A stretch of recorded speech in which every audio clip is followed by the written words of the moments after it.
ਉਜਰ ਇਤਰਾਜ਼ ਕਰਨਾ, ਉਜਰਤ ਫੀਸ, ਆੜ ਰਹਿਣ ਜ਼ਮੀਨ ਦੇ ਬਦਲੇ ਬਿਨਾਂ ਕਬਜ਼ਾ ਦਿੱਤੇ ਜ਼ਮੀਨ ਬੈਂਕ ਪਾਸ ਗਹਿਣੇ ਕਰਕੇ ਲੋਨ ਲੈਣ ਨੂੰ ਆੜ ਰਹਿਣ ਕਿਹਾ ਜਾਂਦਾ ਹੈ। ਅਹਿਮਦ ਕੋਰਟ ਕੇਸਾਂ ਦੀਆਂ ਫਾਈਲਾਂ ਡੀਲ ਕਰਨ ਵਾਲੇ ਕਰਮਚਾਰੀ ਨੂੰ ਅਹਿਮਦ ਕਿਹਾ ਜਾਂਦਾ ਹੈ। ਰਾਜੀ ਜ਼ਮੀਨ ਰਾਜੀ ਕਿਹਾ ਜਾਂਦਾ ਜ਼ਮੀਨ ਨੂੰ। ਆਪ ਪਾਸ ਜਿਸ ਨੂੰ ਪਾਣੀ ਲੱਗਦਾ ਹੋਵੇ ਉਸ ਨੂੰ ਆਪ ਪਾਸ ਕਿਹਾ ਜਾਂਦਾ। ਅਰਸਾ ਅਰਸਾ ਤੋਂ ਭਾਵ ਸਮਾਂ। FCR ਵਿੱਤ ਕਮਿਸ਼ਨਰ ਮਾਲ ਨੂੰ FCR ਕਿਹਾ ਜਾਂਦਾ ਹੈ। ਮਾਲ ਮਹਿਕਮੇ ਦਾ ਸਭ ਤੋਂ ਵੱਡਾ IAS ਅਧਿਕਾਰੀ ਹੁੰਦਾ ਹੈ। ਇਸ ਦਾ ਦਫ਼ਤਰ ਚੰਡੀਗੜ੍ਹ ਵਿਖੇ ਹੈ। ਅਖਰਾਜ ਖਾਰਜ ਕਰਨਾ, ਆਗਾਜ਼ ਆਰੰਭ ਕਰਨਾ, ਇਤਲਾਹ ਦੇਣਾ, ਕਿਸੇ ਪੇਸ਼ੀ ਵਗੈਰਾ ਲਈ ਜਾਣੂ ਕਰਵਾਉਣਾ। ਇੰਤਕਾਲ ਮਾਲ ਰਿਕਾਰਡ ਵਿੱਚ ਮਾਲਕੀ ਤਬਦੀਲ ਕਰਵਾਉਣਾ, ਕਿਸੇ ਜਾਇਦਾਦ ਸੰਬੰਧੀ ਜੋ ਅਧਿਕਾਰ ਪਹਿਲਾਂ ਕਿਸੇ ਹੋਰ ਨੂੰ ਸੀ ਉਹ ਹੱਕ ਹਕੂਕ ਭਾਵ ਅਧਿਕਾਰ ਬਦਲਣ ਨੂੰ ਇੰਤਕਾਲ ਕਿਹਾ ਜਾਂਦਾ ਹੈ। ਆਜ਼ਾਦੀ ਰਹਿਣ ਹੋਰ ਪੈਸੇ ਲੈ ਕੇ ਗਹਿਣੇ ਦੀ ਮਿਆਦ ਵਿੱਚ ਵਾਧਾ ਕਰਨਾ ਭਾਵ ਗਹਿਣੇ ਵਾਲੀ ਜ਼ਮੀਨ ਨੂੰ ਦੁਬਾਰਾ ਉਸੇ ਵਿਅਕਤੀ ਕੋਲ ਗਹਿਣੇ ਕਰਨਾ। ਇਵਜ਼ਾਨਾ ਮੁਆਵਜ਼ਾ ਇਜ਼ਾਫਾ ਵਾਧਾ ਕਰਨਾ। ਇਤਫਾਕੀਆ ਅਚਾਨਕ, ਇਰਾਦਤਨ ਜਾਣਬੁੱਝ ਕੇ। ਏਕੜ 8 ਕਨਾਲ ਦਾ 1 ਏਕੜ ਅਤੇ ਬਿੱਘਿਆਂ ਵਾਲੇ ਰਕਬੇ ਦਾ 4 ਵਿਗੇ 16 ਵਿਸਵੇ ਭਾਵ ਪੌਣੇ 5 ਵਿਗੇ ਦਾ 1 ਏਕੜ ਹੁੰਦਾ ਹੈ। ਸਾਕਣ ਸਾਕਣ ਤੋਂ ਭਾਵ ਵਾਸੀ। ਸਾਕਣ ਦੇ ਪਿੰਡ ਦਾ ਵਸਨੀਕ। ਸਾਲਮ ਸਾਲਮ ਦਾ ਮਤਲਬ ਪੂਰਾ ਕੰਪਲੀਟ। ਜਿਵੇਂ ਕਿਸੇ ਪੂਰੇ ਕਿੱਲੇ ਦੇ ਖਸਰਾ ਨੰਬਰ ਭਾਵ ਟੁੱਟਿਆ ਨਾ ਹੋਵੇ, ਭਾਵ ਨੰਬਰ ਹੈ ਜਿਹੜਾ ਨੰਬਰ ਖਸਰਾ ਉਹ ਪੂਰਾ ਹੋਵੇ, ਉਹਦੇ ਵਿੱਚੋਂ ਕੋਈ ਤਤੀਮਾ ਵਗੈਰਾ ਨਾ ਕੱਟਿਆ ਹੋਵੇ। ਸਾਮਲਾ ਦੇ ਜਿਹੜੀ ਜ਼ਮੀਨ ਪਿੰਡ ਦੇ ਸਾਂਝੇ ਕੰਮਾਂ ਲਈ ਵਰਤੀ ਜਾਂਦੀ ਰਹੀ ਹੋਵੇ ਅਤੇ ਗ੍ਰਾਮ ਪੰਚਾਇਤ ਦੀ ਮਾਲਕੀ ਹੋਵੇ ਉਸ ਜ਼ਮੀਨ ਨੂੰ ਸਾਮਲਾ ਦੇ ਕਿਹਾ ਜਾਂਦਾ ਹੈ। ਸਾਰੇਆਮ ਸ਼ਬਦ ਤੁਸੀਂ ਦੇਖਿਆ ਹੋਊਗਾ ਵੀ ਜਮ੍ਹਾਂਬੰਦੀ 'ਚ ਕਈ ਜਿਹੜੀਆਂ ਪੰਚਾਇਤ ਦੀਆਂ ਖੇਵਟਾਂ ਹੁੰਦੀਆਂ ਨੇ ਉਹਦੇ ਵਿੱਚ ਲਿਖਿਆ ਹੁੰਦਾ ਇਹ ਪੰਚਾਇਤੀ ਰਕਬੇ 'ਤੇ। ਜਿਸ ਜਗ੍ਹਾ ਨੂੰ ਸਾਰੇ ਪਿੰਡ ਵਾਸੀ ਵਰਤ ਰਹੇ ਹੋਣ, ਜਿਵੇਂ ਕਿ ਰਸਤਿਆਦ, ਜਿਹੜੇ ਰਸਤਿਆਂ ਦੇ ਨੰਬਰ ਹੁੰਦੇ ਨੇ ਇਹਨਾਂ ਦੀ ਮਾਲਕੀ ਜਿਹੜੀ ਉਹ ਪੰਚਾਇਤ ਦੀ ਹੁੰਦੀ ਆ ਪਿੰਡਾਂ ਦੀ। ਉਹ ਗਿਰਦਾਵਰੀ ਦਾ ਜਿਹੜਾ ਖਾਨਾ ਹੁੰਦਾ ਉੱਥੇ ਲਿਖਿਆ ਹੁੰਦਾ ਰਫਾਇਆਮ ਸਰੇਆਮ, ਇਹ ਸ਼ਬਦ ਉੱਥੇ ਲਿਖਿਆ ਹੁੰਦਾ। ਤਿਆਰ ਕੀਤੀ ਗਈ ਤਜਵੀਜ਼ ਫਾਈਲ ਭਾਵ ਜਿਹੜਾ ਸਰਟੀਫਿਕੇਟ ਹੁੰਦਾ ਉਹਨੂੰ ਸਨਦ ਕਹਿ ਦਿੰਦੇ ਆ। ਜਿਵੇਂ 5 ਮਰਲੇ ਦੇ ਜਿਹੜੇ ਪਲਾਟ ਨੇ ਉਹ ਗਰੀਬ ਬੇਘਰੇ ਲੋਕਾਂ ਨੂੰ ਜਿਹੜੇ ਸਰਕਾਰ ਅਲਾਟ ਕਰਦੀ ਆ, ਬਾਅਦ 'ਚ ਉਹਨਾਂ ਦਾ ਮਾਲਕੀ ਵਜੋਂ ਜਿਹੜਾ ਇੱਕ ਸਰਟੀਫਿਕੇਟ ਦਿੱਤਾ ਜਾਂਦਾ ਉਹਨੂੰ ਸਨਦ ਕਹਿ ਦਿੰਦੇ ਆ। ਕੋਈ ਵੀ ਸਰਟੀਫਿਕੇਟ ਆ ਜਿਹੜਾ ਉਹਨੂੰ ਸਨਦ ਕਿਹਾ ਜਾਂਦਾ। ਸਿਹਤ ਦਾ ਮਤਲਬ ਹੈ ਦਰੁਸਤੀ। ਜਿਵੇਂ ਕੋਈ ਇੰਤਕਾਲ ਦੇ ਵਿੱਚ ਕੋਈ ਗਲਤੀ ਹੋ ਜਾਂਦੀ ਆ ਉਹਨੂੰ ਆਪਾਂ ਦਰੁਸਤ ਕਰਾਉਣ ਵਾਸਤੇ ਸਿਹਤ ਦਾ ਇੰਤਕਾਲ ਕਰਾਉਂਦੇ ਆ। ਸਿਹਤ ਇੰਦਰਾਜ ਦਰੁਸਤੀ ਦਾ ਇੰਤਰਾਜ। ਸਹਾਇਕ ਕੁਲੈਕਟਰ ਦਰਜਾ ਪਹਿਲਾ ਤਹਿਸੀਲਦਾਰ ਨੂੰ ਕਿਹਾ ਜਾਂਦਾ। ਸਹਾਇਕ ਕੁਲੈਕਟਰ ਦਰਜਾ ਪਹਿਲਾ ਜਿਹੜਾ ਉਹ ਤਹਿਸੀਲਦਾਰ ਨੂੰ ਕਿਹਾ ਜਾਂਦਾ। ਸਿਜਰਾ ਲੱਠਾ ਕੱਪੜੇ ਦੇ ਟੁਕੜੇ 'ਤੇ ਸਾਰੇ ਪਿੰਡ ਦੇ ਖੇਤਾਂ ਦਾ ਜੋ ਨਕਸ਼ਾ ਬਣਾਇਆ ਹੁੰਦਾ ਹੈ, ਜਿਸ 'ਤੇ ਸਾਰੇ ਖਸਰਾ ਨੰਬਰ ਲਿਖੇ ਹੋਣ, ਉਸ ਨੂੰ ਸਿਜਰਾ ਲੱਠਾ ਕਿਹਾ ਜਾਂਦਾ। ਉਹ ਤੁਹਾਨੂੰ ਮੈਂ ਵੀਡੀਓ 'ਚ ਪਹਿਲਾਂ ਦਿਖਾਇਆ ਹੋਇਆ ਨਾ ਵੀ ਖਸਰੇ ਨੰਬਰਾਂ ਦਾ ਉਹ ਲੱਠਾ ਕੱਪੜੇ ਦੇ ਉੱਤੇ ਬਣਿਆ ਹੁੰਦਾ ਨਕਸ਼ਾ, ਉਹਨੂੰ ਸਜਰਾ ਵੀ ਕਹਿ ਦਿੰਦੇ ਆ, ਸਿਜਰਾ ਲੱਠਾ ਵੀ, ਨਕਸ਼ਾ ਵੀ। ਸਿਜਰਾ ਨਸਬ ਮਾਲਕਾਂ ਦੇ ਖੂਨ ਦੇ ਰਿਸ਼ਤਿਆਂ ਸੰਬੰਧੀ ਜੋ ਵਾਰਸਾਂ ਦਾ ਕੁਰਸੀਨਾਮਾ ਬਣਾਇਆ ਜਾਂਦਾ ਹੈ ਉਸ ਨੂੰ ਸਿਜਰਾ ਨਸਬ ਕਿਹਾ ਜਾਂਦਾ। ਸਰਬਰਾਹ ਸਰਪ੍ਰਸਤ ਜਿਵੇਂ ਕੋਈ ਨੰਬਰਦਾਰ ਆਪਣੇ ਕਿਸੇ ਪੁੱਤਰ ਨੂੰ ਆਪਣਾ ਕੰਮ ਸੰਭਾਲ ਕੇ ਸਰਬਰਾਹ ਨੰਬਰਦਾਰ ਨਿਯੁਕਤ ਕਰਵਾ ਲੈਂਦਾ ਹੈ ਉਸ ਨੂੰ ਸਰਬਰਾਹ ਨੰਬਰਦਾਰ ਕਿਹਾ ਜਾਂਦਾ। ਭਾਵ ਕੋਈ ਇੱਕ ਬੰਦਾ ਉਹਦੇ ਲਵੇ ਕੋਈ ਅਹੁਦਾ, ਉਹ ਆਪਦੇ ਅਹੁਦੇ ਦਾ ਕੰਮ ਕਰਾਉਣ ਲਈ ਕਿਸੇ ਬੰਦੇ ਨੂੰ ਸਰਬਰਾਹ ਨਿਯੁਕਤ ਕਰ ਲੈਂਦਾ, ਉੱਥੇ ਵਰਤਿਆ ਜਾਂਦਾ ਸ਼ਬਦ ਸਰਬਰਾਹ। ਸੂਖਮ, ਸੂਖਮ ਦਾ ਮਤਲਬ ਹੈਗਾ ਬਰੀਕੀ ਨਾਲ, ਬਰੀਕ। ਸਮਾਲ, ਸਮਾਲ ਸ਼ਬਦ ਉੱਤਰ ਦਿਸ਼ਾ ਨੂੰ ਕਿਹਾ ਜਾਂਦਾ। ਜਿਹੜਾ ਆਪਾਂ ਉੱਤਰ ਦੱਖਣ ਪੂਰਬ ਪੱਛਮ ਆਪਣੀਆਂ 4 ਦਿਸ਼ਾਵਾਂ ਨੇ ਨਾ ਜਿਹੜੀਆਂ, ਉੱਤਰ ਦਿਸ਼ਾ ਜਿਹੜੀ ਉਹਨੂੰ ਸਮਾਲ ਕਿਹਾ ਜਾਂਦਾ। ਸਰਕ, ਪੂਰਬ ਦਿਸ਼ਾ ਨੂੰ ਸਰਕ ਕਿਹਾ ਜਾਂਦਾ, ਸੌਰੀ ਇੱਥੇ ਸਮਾਲ ਲਿਖਿਆ ਗਿਆ, ਪੂਰਬ ਦਿਸ਼ਾ ਨੂੰ ਸਰਕ ਕਿਹਾ ਜਾਂਦਾ। ਇਹਨੂੰ ਸਰਕ ਸਮਝਿਓ, ਇੱਥੇ ਗਲਤੀ ਨਾਲ ਕਲੈਰੀਕਲ ਥੋੜੀ ਮਿਸਟੇਕ ਹੋ ਗਈ। ਸਜ਼ਾ ਯਾਫਤਾ, ਦੰਡਿਤ ਵਿਅਕਤੀ। ਸਕੀਮ, ਮੁਰੱਬਾਬੰਦੀ। ਜਦੋਂ ਕਿਸੇ ਪਿੰਡ ਦੀ, ਮਤਲਬ ਪਿੰਡ ਦੀ ਲਾ ਲਓ, ਸ਼ਹਿਰ ਦੀ ਲਾ ਲਓ, ਇੱਕ ਏਰੀਏ ਦੀ, ਜਦੋਂ ਕਾਇਦੇ ਕਾਨੂੰਨ ਦੀ ਪਾਲਣਾ ਹਿੱਤ ਬਣਾਈ ਗਈ ਕਮੇਟੀ ਵੱਲੋਂ ਲੋਕਾਂ ਦੀਆਂ ਹਰ ਤਰ੍ਹਾਂ ਦੀਆਂ ਸਹੂਲਤਾਂ ਨੂੰ ਮੁੱਖ ਰੱਖਦੇ ਹੋਏ ਇੱਕ ਸਕੀਮ ਤਿਆਰ ਕੀਤੀ ਜਾਂਦੀ ਹੈ, ਉਸ ਨੂੰ ਮੁਰੱਬਾਬੰਦੀ ਸਕੀਮ ਕਹਿੰਦੇ ਹਨ। ਅਲੱਗ-ਅਲੱਗ ਟੁਕੜਿਆਂ ਵਿੱਚ ਬਿਖਰੀਆਂ ਹੋਈਆਂ ਜ਼ਮੀਨਾਂ ਨੂੰ ਮੁਰੱਬਾਬੰਦੀ ਸਕੀਮ ਅਨੁਸਾਰ ਚੰਗੀ ਮਾੜੀ ਕੀਮਤ ਵਾਲੀ ਜ਼ਮੀਨ ਅਨੁਸਾਰ ਤਰਤੀਬਵਾਰ ਸਹੀ ਢੰਗ ਨਾਲ ਕਿੱਲਾਬੰਦੀ ਕਰਕੇ ਜ਼ਮੀਨ ਇਕੱਠੀ ਕਰਨ ਦਾ ਰਿਕਾਰਡ ਤਿਆਰ ਕੀਤਾ ਜਾਂਦਾ ਹੈ, ਉਸ ਨੂੰ ਮੁਰੱਬਾਬੰਦੀ ਕਿਹਾ ਜਾਂਦਾ। ਜਦੋਂ ਮੁਰੱਬਾਬੰਦੀ ਨਹੀਂ ਹੋਈ ਸੀ ਉਦੋਂ ਜ਼ਮੀਨਾਂ ਦੇ ਜਿਹੜੇ ਟੁਕੜੇ ਨੇ ਵੱਡੇ ਛੋਟੇ ਸੀਗੇ, ਇੱਦਾਂ ਕਿੱਲਾਬੰਦੀ ਨਹੀਂ ਸੀਗੀ। ਇੱਕ ਮਾਲਕ ਦਾ ਕੋਈ ਟੁਕੜਾ ਕਿਤੇ ਸੀ, ਕੋਈ ਕਿਤੇ ਸੀ, ਨਾ ਵੱਟਾਂ ਸਿੱਧੀਆਂ ਸੀ, ਵਿੰਗੇ ਟੇਢੇ ਸੀ।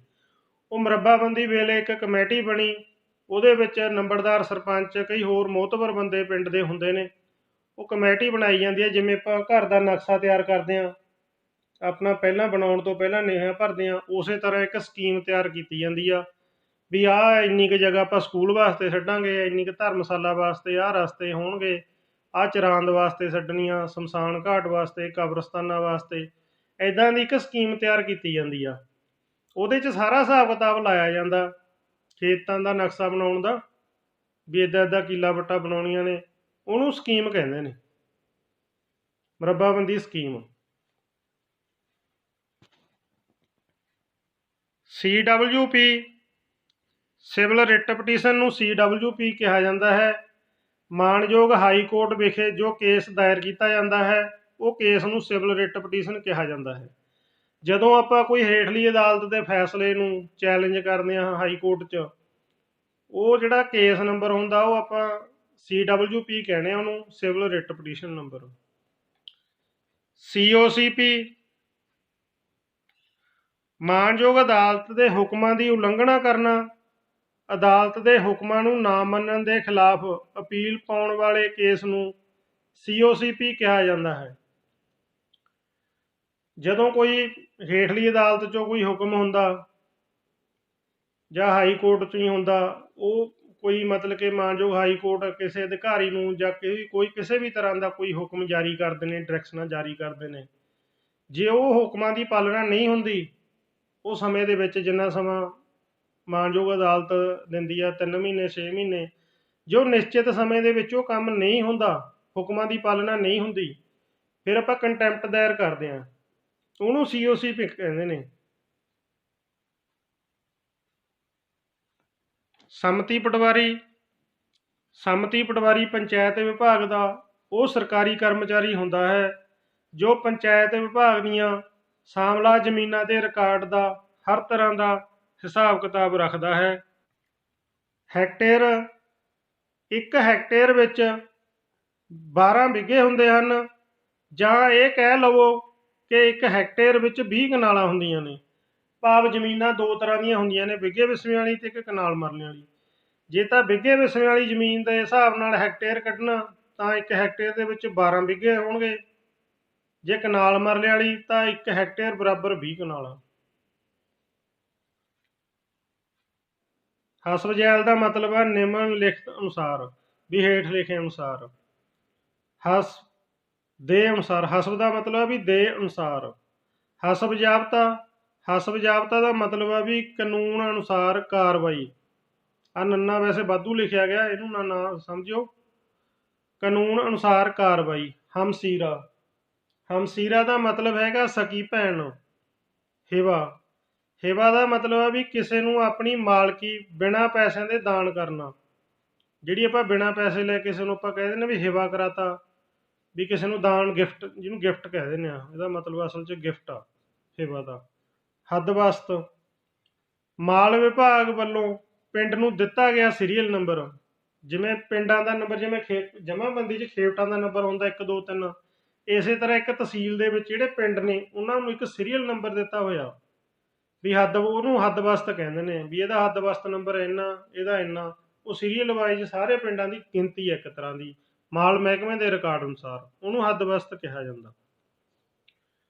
ਹੱਦਬੰਦੀ, ਹੱਦਬੰਦੀ ਕਹਿੰਦੇ ਨੇ ਵੀ 2 ਪਿੰਡਾਂ ਦੀ ਸਾਂਝੀ ਵੱਟ, ਜਿਵੇਂ ਉਹ ਨਕਸ਼ਾ ਤੁਹਾਨੂੰ ਦਿਖਾਇਆ ਸੀ ਨਾ, ਉਹ 'ਤੇ ਹੱਦਾਂ ਵੀ ਨੇ, ਮੁਰੱਬਾਬੰਦੀ ਹੁੰਦੀ ਆ। 2 ਪਿੰਡਾਂ ਦੀ ਇੱਥੇ ਸਾਂਝੀ ਵੱਟ ਆ ਜਾਂਦੀ ਆ, ਜਿਹਨੂੰ ਹੱਦ ਕਹਿ ਦਿੰਦੇ ਆ, ਉਹ ਹੱਦਬੰਦੀ ਹੁੰਦੀ ਆ। ਹਕੂਕ, ਹਕੂਕ ਦਾ ਮਤਲਬ ਹੈ ਹੱਕ, ਵੀ ਆਪਣੇ ਜਿਹੜੇ ਅਧਿਕਾਰ ਹੁੰਦੇ ਨੇ ਉਹਨੂੰ ਕਹਿੰਦੇ ਨੇ ਹਕੂਕ। ਹੁਕਮ ਅਦੂਲੀ, ਹੁਕਮ ਅਦੂਲੀ ਦਾ ਮਤਲਬ ਆ ਹੁਕਮ ਨਾ ਮੰਨਣਾ। ਕੁੱਲ ਕਿੱਤੇ, ਕੁੱਲ ਕਿੱਤੇ ਦਾ ਮਤਲਬ ਹੈ ਖੇਵਟ ਖਾਤੇ ਵਿੱਚ ਖਸਰਾ ਨੰਬਰਾਂ ਦੀ ਗਿਣਤੀ ਨੂੰ ਕਿੱਤੇ ਕਿਹਾ ਜਾਂਦਾ ਹੈ। ਜਿਵੇਂ ਇੱਕ ਖਤੌਨੀ ਦੇ ਵਿੱਚ ਲਾ ਲਓ, ਜਿੰਨੇ ਖਸਰਾ ਨੰਬਰ ਆ ਜਾਂਦੇ ਨੇ ਉਹਨਾਂ ਦੀ ਜਿਹੜੀ ਗਿਣਤੀ ਆ ਉਹਨੂੰ ਕਿੱਤੇ ਕਹਿ ਦਿੰਦੇ ਆ। ਫਿਰ ਖੇਵਟ ਦਾ ਜਿਹੜਾ ਅਖੀਰ 'ਚ ਜੋੜ ਲੱਗਿਆ ਹੁੰਦਾ, ਉੱਥੇ ਮੀਜ਼ਾਨ ਲਿਖਿਆ ਹੁੰਦਾ ਵੀ ਖੇਵਟ ਦਾ ਕੁੱਲ ਜੋੜ, ਉੱਥੇ ਕੁੱਲ ਕਿੱਤੇ ਲਿਖਿਆ ਹੁੰਦਾ। ਉਹ ਸਾਰੀ ਖੇਵਟ 'ਚ ਜਿੰਨੇ ਖਸਰਾ ਨੰਬਰ ਆ ਜਾਂਦੇ ਨੇ, ਭਾਵੇਂ ਉਹ ਬਟਿਆਂ 'ਚ ਹੋਵੇ, ਜਿਵੇਂ ਮਰਜ਼ੀ ਹੋਵੇ, ਉਹਨੂੰ ਗਿਣਤੀ ਕਰੀ ਜਾਊਗੀ, ਜਿੰਨੀ ਗਿਣਤੀ ਹੋਊ ਉਹਨੂੰ ਕਿੱਤੇ ਕਹਿ ਦਿੰਦੇ ਆ। ਕਮੀ ਬੇਸੀ, ਕਮੀ ਬੇਸੀ ਦਾ ਮਤਲਬ ਹੈ ਘਾਟਾ ਵਾਧਾ। ਕਮੀ ਦਾ ਮਤਲਬ ਘਾਟਾ, ਬੇਸੀ ਦਾ ਮਤਲਬ ਹੈ ਵਾਧਾ। ਕਾਬਜ਼ਕਾਰ, ਕਾਬਜ਼ਕਾਰ ਉਹਨੂੰ ਕਹਿੰਦੇ ਨੇ ਜੋ ਜ਼ਮੀਨ ਨੂੰ ਵਰਤ ਰਿਹਾ ਹੋਵੇ, ਭਾਵ ਜਿਸ ਦਾ ਕਬਜ਼ਾ ਹੋਵੇ, ਉਹਨੂੰ ਕਾਬਜ਼ਕਾਰ ਕਿਹਾ ਜਾਂਦਾ। ਕਬਜ਼ਾ ਵਾਰੰਟ, ਸਰਕਾਰ ਅਦਾਲਤ ਵੱਲੋਂ ਨਜਾਇਜ਼ ਕਬਜ਼ਾ ਹਟਾਉਣ ਦੇ ਹੁਕਮਾਂ ਨੂੰ ਕਬਜ਼ਾ ਵਾਰੰਟ ਕਿਹਾ ਜਾਂਦਾ ਹੈ। ਭਾਵ ਜਦੋਂ ਇੱਕ ਤਾਂ ਸਾਮਲਾ ਜ਼ਮੀਨਾਂ 'ਤੇ ਜਿਵੇਂ ਨਜਾਇਜ਼ ਕਬਜ਼ਾ ਕਰ ਲੈਂਦੇ ਨੇ, ਉਹ ਜਦੋਂ ਨਜਾਇਜ਼ ਕਬਜ਼ਾ ਹਟਾਉਣਾ ਤਾਂ ਕਬਜ਼ਾ ਵਾਰੰਟ ਜਾਰੀ ਕਰਾਏ ਜਾਂਦੇ ਨੇ ਪਹਿਲਾਂ, ਫਿਰ ਪੁਲਿਸ ਦੀ ਸਹਾਇਤਾ ਨਾਲ ਉਹ ਜਿਹੜਾ ਕਬਜ਼ਾ ਨਜਾਇਜ਼ ਦੂਰ ਕਰਾਇਆ ਜਾਂਦਾ। ਇਸੇ ਤਰ੍ਹਾਂ ਜਦੋਂ ਤਕਸੀਮ 'ਚ ਬੰਦਿਆਂ ਦੇ ਅਦਾਲਤੀ ਜਿਹੜੀ ਤਕਸੀਮ ਹੁੰਦੀ ਆ, ਉਹ ਕਿਸੇ ਦਾ ਘਾਟਾ ਵਾਧਾ ਹੁੰਦਾ ਜਿਹੜਾ ਕਬਜ਼ਿਆਂ ਦਾ, ਉਹ ਦੂਰ ਕਰਨਾ ਤਾਂ ਕਬਜ਼ਾ ਵਾਰੰਟ ਜਾਰੀ ਕਰਾਉਣੇ ਪੈਂਦੇ ਨੇ, ਉਹ ਤਹਿਸੀਲਦਾਰ ਵੱਲੋਂ ਹੁੰਦੇ ਨੇ, ਅਤੇ ਉਹਨੂੰ ਕਬਜ਼ਾ ਵਾਰੰਟ ਕਿਹਾ ਜਾਂਦਾ। ਕਨਕੂਤ, ਕਨਕੂਤ ਦਾ ਮਤਲਬ ਹੈਗਾ ਵੀ ਖੜੀ ਫਸਲ ਵਿੱਚੋਂ ਪੈਦਾਵਾਰ ਦਾ ਅੰਦਾਜ਼ਾ ਲਾਉਣਾ। ਜਿਹੜੀ ਫਸਲ ਆ ਉਹਦਾ ਮਤਲਬ ਜਿਵੇਂ ਮੁਆਵਜ਼ਾ ਕਹਿ ਲਓ, ਵੀ ਆਪਾਂ ਤੈਅ ਕਰਨਾ ਵੀ ਫਸਲ ਦੀ ਪੈਦਾਵਾਰ ਵੀ ਕਿੰਨੀ ਹੋਊਗੀ, ਆ ਫਸਲ ਨੂੰ ਦੇਖ ਕੇ ਦੱਸਣਾ, ਉਹਨੂੰ ਕਨਕੂਤ ਕਹਿੰਦੇ ਨੇ। ਕਨਗੋ, ਕਨਗੋ ਇਹ ਮਾਲ ਮਹਿਕਮੇ ਦਾ ਉਹ ਕਰਮਚਾਰੀ ਹੁੰਦਾ ਹੈ ਜੋ ਪਟਵਾਰੀ ਤੋਂ ਸੀਨੀਅਰ ਹੁੰਦਾ ਹੈ। ਇਸ ਦਾ ਕੰਮ ਆਪਣੇ ਅਧੀਨ ਪਟਵਾਰੀਆਂ ਵੱਲੋਂ ਕੀਤੇ ਕੰਮਾਂ ਦੀ ਚੈਕਿੰਗ ਕਰਨਾ ਅਤੇ ਨਿਸ਼ਾਨਦੇਹੀਆਂ ਵਗੈਰਾ ਕਰਨਾ ਹੁੰਦਾ ਹੈ। ਇਹ ਇੰਤਕਾਲਾਂ ਦਾ ਵੀ ਮੁਕਾਬਲਾ ਕਰਦੇ ਨੇ, ਵੀ ਪਿਛਲਾ ਇੰਦਰਾਜ ਹੈ ਜਿਹੜਾ ਪਹਿਲਾ ਮਾਲਕ ਸੀ ਉਹਦੀ ਮਾਲਕੀ ਠੀਕ ਆ, ਅਤੇ ਨਵੇਂ ਦਾ ਇਹ ਇਹਨਾਂ ਨੇ ਮਿਲਾਨ ਕਰਨਾ ਹੁੰਦਾ ਕਨਗੋ ਨੇ। ਅਤੇ ਜਿਹੜੀਆਂ ਗਿਰਦਾਵਰੀਆਂ ਪਟਵਾਰੀ ਕਰਕੇ ਆਉਂਦੇ ਨੇ, ਉਹ ਵੀ ਕਨਗੋ ਵੱਲੋਂ ਸਾਰੀ ਚੈੱਕ ਕੀਤੇ ਜਾਂਦੇ ਨੇ, ਇਕੱਲਾ ਇਕੱਲਾ ਖਸਰਾ ਨੰਬਰ। ਕੁੱਲ ਮਿਲਾ ਕੇ ਕਨਗੋ ਦਾ ਮਤਲਬ ਇਹ ਆ ਵੀ ਪਟਵਾਰੀ ਵੱਲੋਂ ਜਿੰਨੇ ਵੀ ਕੰਮ ਕੀਤੇ ਜਾਂਦੇ ਨੇ, ਕਨਗੋ 'ਤੇ ਨਿਗਰਾਨੀ ਰੱਖਦਾ ਅਤੇ ਉਹਦੀ ਪੜਤਾਲ ਕਰਦਾ ਸਾਰੇ ਕੰਮਾਂ ਦੀ, ਉਹਨੂੰ ਬਕਾਇਦਾ ਰਿਕਾਰਡ 'ਚ ਲਿਖਦਾ, ਸਾਈਨ ਕਰਦਾ ਆਪਦੇ, ਵੀ ਆਹ ਤਰੀਕ ਨੂੰ ਆਹ ਕੰਮ ਚੈੱਕ ਕੀਤਾ ਗਿਆ। ਕੈਫੀਅਤ, ਕੈਫੀਅਤ ਕਹਿੰਦੇ ਨੇ ਵਿਸ਼ੇਸ਼ ਕਥਨ ਵਾਲੇ ਖਾਨੇ ਨੂੰ, ਜਿਵੇਂ ਜਮ੍ਹਾਂਬੰਦੀ ਦਾ ਖਾਨਾ ਨੰਬਰ 8 ਹੁੰਦਾ, ਉਹਨੂੰ ਵਿਸ਼ੇਸ਼ ਕਥਨ ਕਹਿ ਲਓ, ਕੈਫੀਅਤ ਕਹਿ ਲਓ, ਵਿਸ਼ੇਸ਼ ਸਥਾਨ ਕਹਿ ਲਓ, ਕੋਈ ਵੀ ਚੀਜ਼ ਕਿਹੜੀ ਵਿਸ਼ੇਸ਼ ਆ ਉਹਨੂੰ ਕੈਫੀਅਤ ਕਿਹਾ ਜਾਂਦਾ। ਕੁਰਸੀਨਾਮਾ, ਮਾਲਕਾਂ ਦੇ ਖੂਨ ਦੇ ਰਿਸ਼ਤਿਆਂ ਸੰਬੰਧੀ ਜੋ ਵਾਰਸਾਂ ਦਾ ਪਟਵਾਰੀ ਵੱਲੋਂ ਇੱਕ ਸਰਟੀਫਿਕੇਟ ਜਾਂ ਨਕਸ਼ਾ ਬਣਾਇਆ ਜਾਂਦਾ ਹੈ ਉਸ ਨੂੰ ਕੁਰਸੀਨਾਮਾ ਕਿਹਾ ਜਾਂਦਾ। ਉਹ ਦੇਖਦੇ ਨਹੀਂ ਐ ਨਕਸ਼ਾ ਜਾਂ ਉਹ ਬਣਾ ਕੇ ਘੁੰਡੀਆਂ ਜਿਹਾ ਬਣਾ ਕੇ ਬਣਾਉਂਦੇ ਨੇ, ਤਿਆਰ ਕਰਦੇ ਨੇ ਪਟਵਾਰੀ, ਉਹ 'ਚ 3 ਪੀੜ੍ਹੀਆਂ ਤੱਕ ਲਿਖਿਆ ਜਾਂਦਾ ਵੀ ਦਾਦਾ ਇਹ ਸੀ, ਦਾਦੀ ਇਹ, ਫਿਰ ਉਹਦੇ ਥੱਲੇ ਉਹਦੇ ਕਿੰਨੀ ਔਲਾਦ ਸੀ, ਕਿੰਨੇ ਮੁੰਡੇ ਕੁੜੀਆਂ, ਫਿਰ ਉਹਨਾਂ ਦੇ ਉਹਦੀ ਕਿਹੜੀ ਘਰ ਵਾਲੀ ਸੀ, ਫਿਰ ਉਹਨਾਂ ਦੀ ਅੱਗੇ ਨੀਚੇ ਔਲਾਦ ਲਿਖਿਆ ਜਾਂਦਾ। ਉਹ ਸਾਰੀ ਉਹਦੇ ਵਿੱਚ ਲਿਖਿਆ ਜਾਂਦਾ ਵੀ ਕੌਣ ਜਿਉਂਦਾ ਕੌਣ ਮਰਿਆ, ਜਿਹੜਾ ਮਰ ਜਾਂਦਾ ਉਹਨੂੰ ਉੱਤੇ ਲਿਖਿਆ ਜਾਂਦਾ ਫੌਤ, ਜਿਉਂਦੇ ਹੁੰਦੇ ਨੇ ਉਹਨਾਂ ਦੀ ਟਿੱਕ ਲਾਈ ਜਾਂਦੀ ਹੈ ਵੀ ਇਹ ਜਿਉਂਦੇ ਨੇ। ਕੁਰਸੀਨਾਮੇ ਦਾ ਮਤਲਬ ਇਹ ਆ ਵੀ ਕਿਸੇ ਬੰਦੇ ਦਾ 3 ਪੀੜ੍ਹੀਆਂ ਦੇ ਬਲੱਡ ਰਿਲੇਸ਼ਨ ਦਰਸਾਉਂਦਾ। ਕੁਰਸੀਨਾਮੇ ਦਾ ਮਤਲਬ ਇਹ ਹੈ। ਕਨਿੰਦਾ, ਕਨਿੰਦਾ ਹੁੰਦਾ ਦੇਣ ਵਾਲਾ, ਜਿਹੜਾ ਕੋਈ ਦਿੰਦਾ।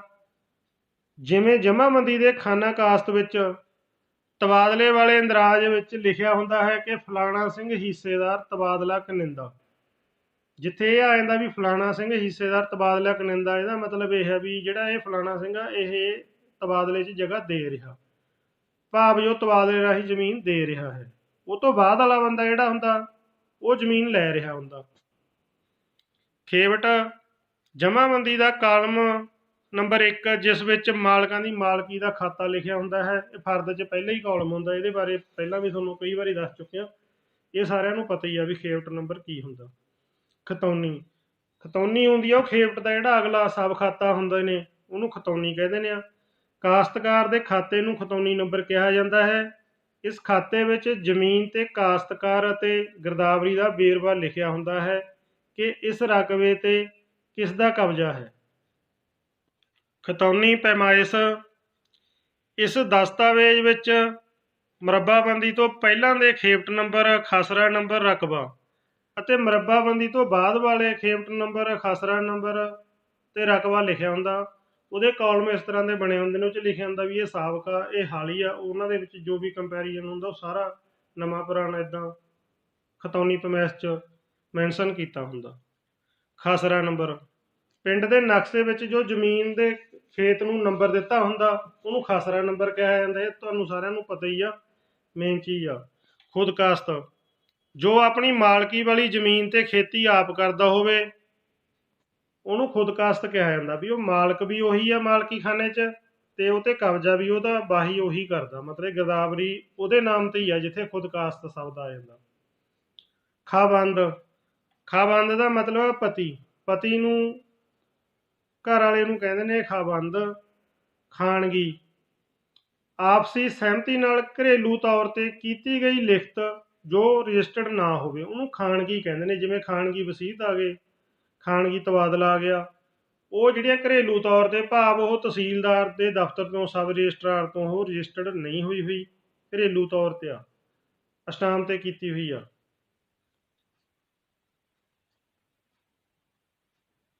ਗੈਰ ਮਜਰੂਆ, ਗੈਰ ਵਾਹੀਯੋਗ ਜ਼ਮੀਨ ਜਿੱਤੇ ਖੇਤੀ ਨਹੀਂ ਹੁੰਦੀ। ਜਿਵੇਂ ਜਮ੍ਹਾਂਬੰਦੀ ਦੇ ਲਾਸਟ ਖਾਨੇ ਤੇ ਜੋੜ ਲੱਗਿਆ ਹੁੰਦਾ ਨਾ, ਮਜਰੂਆ ਗੈਰ ਮਜਰੂਆ, ਉੱਥੇ ਲਿਖਿਆ ਹੁੰਦਾ ਇਹ। ਗੈਰ ਮਜਰੂਆ ਦਾ ਮਤਲਬ ਇਹ ਆ ਵੀ ਜਿਹੜੀ ਗੈਰ ਵਾਹੀਯੋਗ ਆ ਜਿੱਤੇ ਖੇਤੀ ਨਹੀਂ ਹੁੰਦੀ।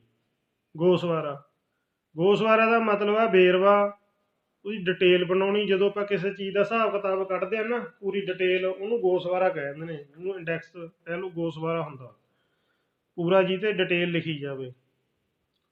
ਗੈਰ ਮੁਮਕਿਨ, ਜਿਸ ਜ਼ਮੀਨ ਤੇ ਖੇਤੀ ਨਹੀਂ ਕੀਤੀ ਜਾਂਦੀ ਕਿਸੇ ਹੋਰ ਕੰਮ ਲਈ ਵਰਤੀ ਜਾਂਦੀ ਹੈ, ਜਿਵੇਂ ਕਿ ਮਕਾਨ, ਦਫ਼ਤਰ, ਸਟੇਸ਼ਨ, ਗਰਾਊਂਡ, ਸੜਕ ਆਦਿ ਕੁਛ ਵੀ ਹੋਵੇ ਇਹੋ ਜਿਹਾ ਜਿਹਤੇ ਖੇਤੀ ਨਹੀਂ ਹੁੰਦੀ, ਭਾਵ ਕੁਛ ਹੋਰ ਬਣਿਆ ਹੋਵੇ, ਉਹਨੂੰ ਗੈਰ ਮੁਮਕਿਨ ਕਹਿ ਦਿੰਦੇ ਆ। ਗੈਰ ਮੁਮਕਿਨ ਲਿਖਿਆ ਜਾਂਦਾ ਉੱਥੇ। ਗੈਰ ਮਰੂਸੀ, ਜਿਹੜਾ ਵਿਅਕਤੀ ਜ਼ਮੀਨ ਦਾ ਮਾਲਕ ਨਾ ਹੋਵੇ, ਕਿਸੇ ਦੀ ਜ਼ਮੀਨ ਤੇ ਸਿਰਫ ਕਾਸ਼ਤ ਕਰ ਰਿਹਾ ਹੋਵੇ, ਉਸ ਨੂੰ ਗੈਰ ਮਰੂਸੀ ਕਿਹਾ ਜਾਂਦਾ ਹੈ। ਵੀ ਕਬਜ਼ਾ ਹੈਗਾ ਉਹਦਾ, ਕਾਸ਼ਤ ਕਰਦਾ, ਪਰ ਉਹ ਮਾਲਕ ਨਹੀਂ ਹੈਗਾ।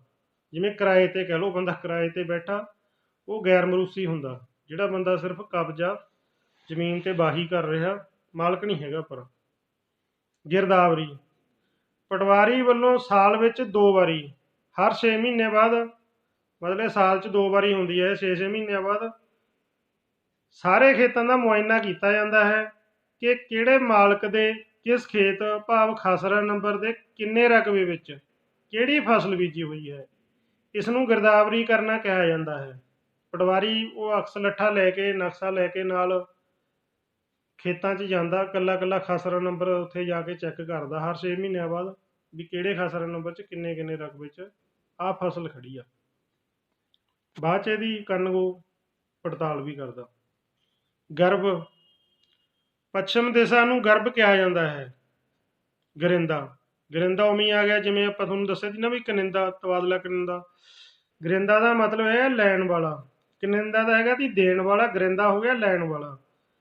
ਲੈਣ ਵਾਲਾ ਜਿਵੇਂ ਜਮ੍ਹਾਂਬੰਦੀ ਦੇ ਖਾਨਾ ਕਾਸਤ ਵਿੱਚ ਤਬਾਦਲੇ ਵਾਲੇ ਇੰਦਰਾਜ ਵਿੱਚ ਲਿਖਿਆ ਹੁੰਦਾ ਹੈ ਕਿ ਤਬਾਦਲਾ ਗਰਿੰਦਾ, ਖੁਦ ਕਾਸਤ ਤਬਾਦਲਾ ਗਰਿੰਦਾ, ਭਾਵ ਜੋ ਤਬਾਦਲੇ ਰਾਹੀਂ ਮਾਲਕ ਬਣਿਆ ਹੈ ਉਹ ਕਾਸਤ ਕਰ ਰਿਹਾ ਹੈ। ਮਾਲਕ ਵੀ ਬਣ ਗਿਆ ਉਹ ਤਬਾਦਲਾ ਗਰਿੰਦਾ ਖੁਦ ਕਾਸਤ, ਤੇ ਹੁਣ ਕਾਸਤ ਵੀ ਕਰਦਾ, ਕਬਜ਼ਾ ਵੀ ਉਸੇ ਬੰਦੇ ਦਾ।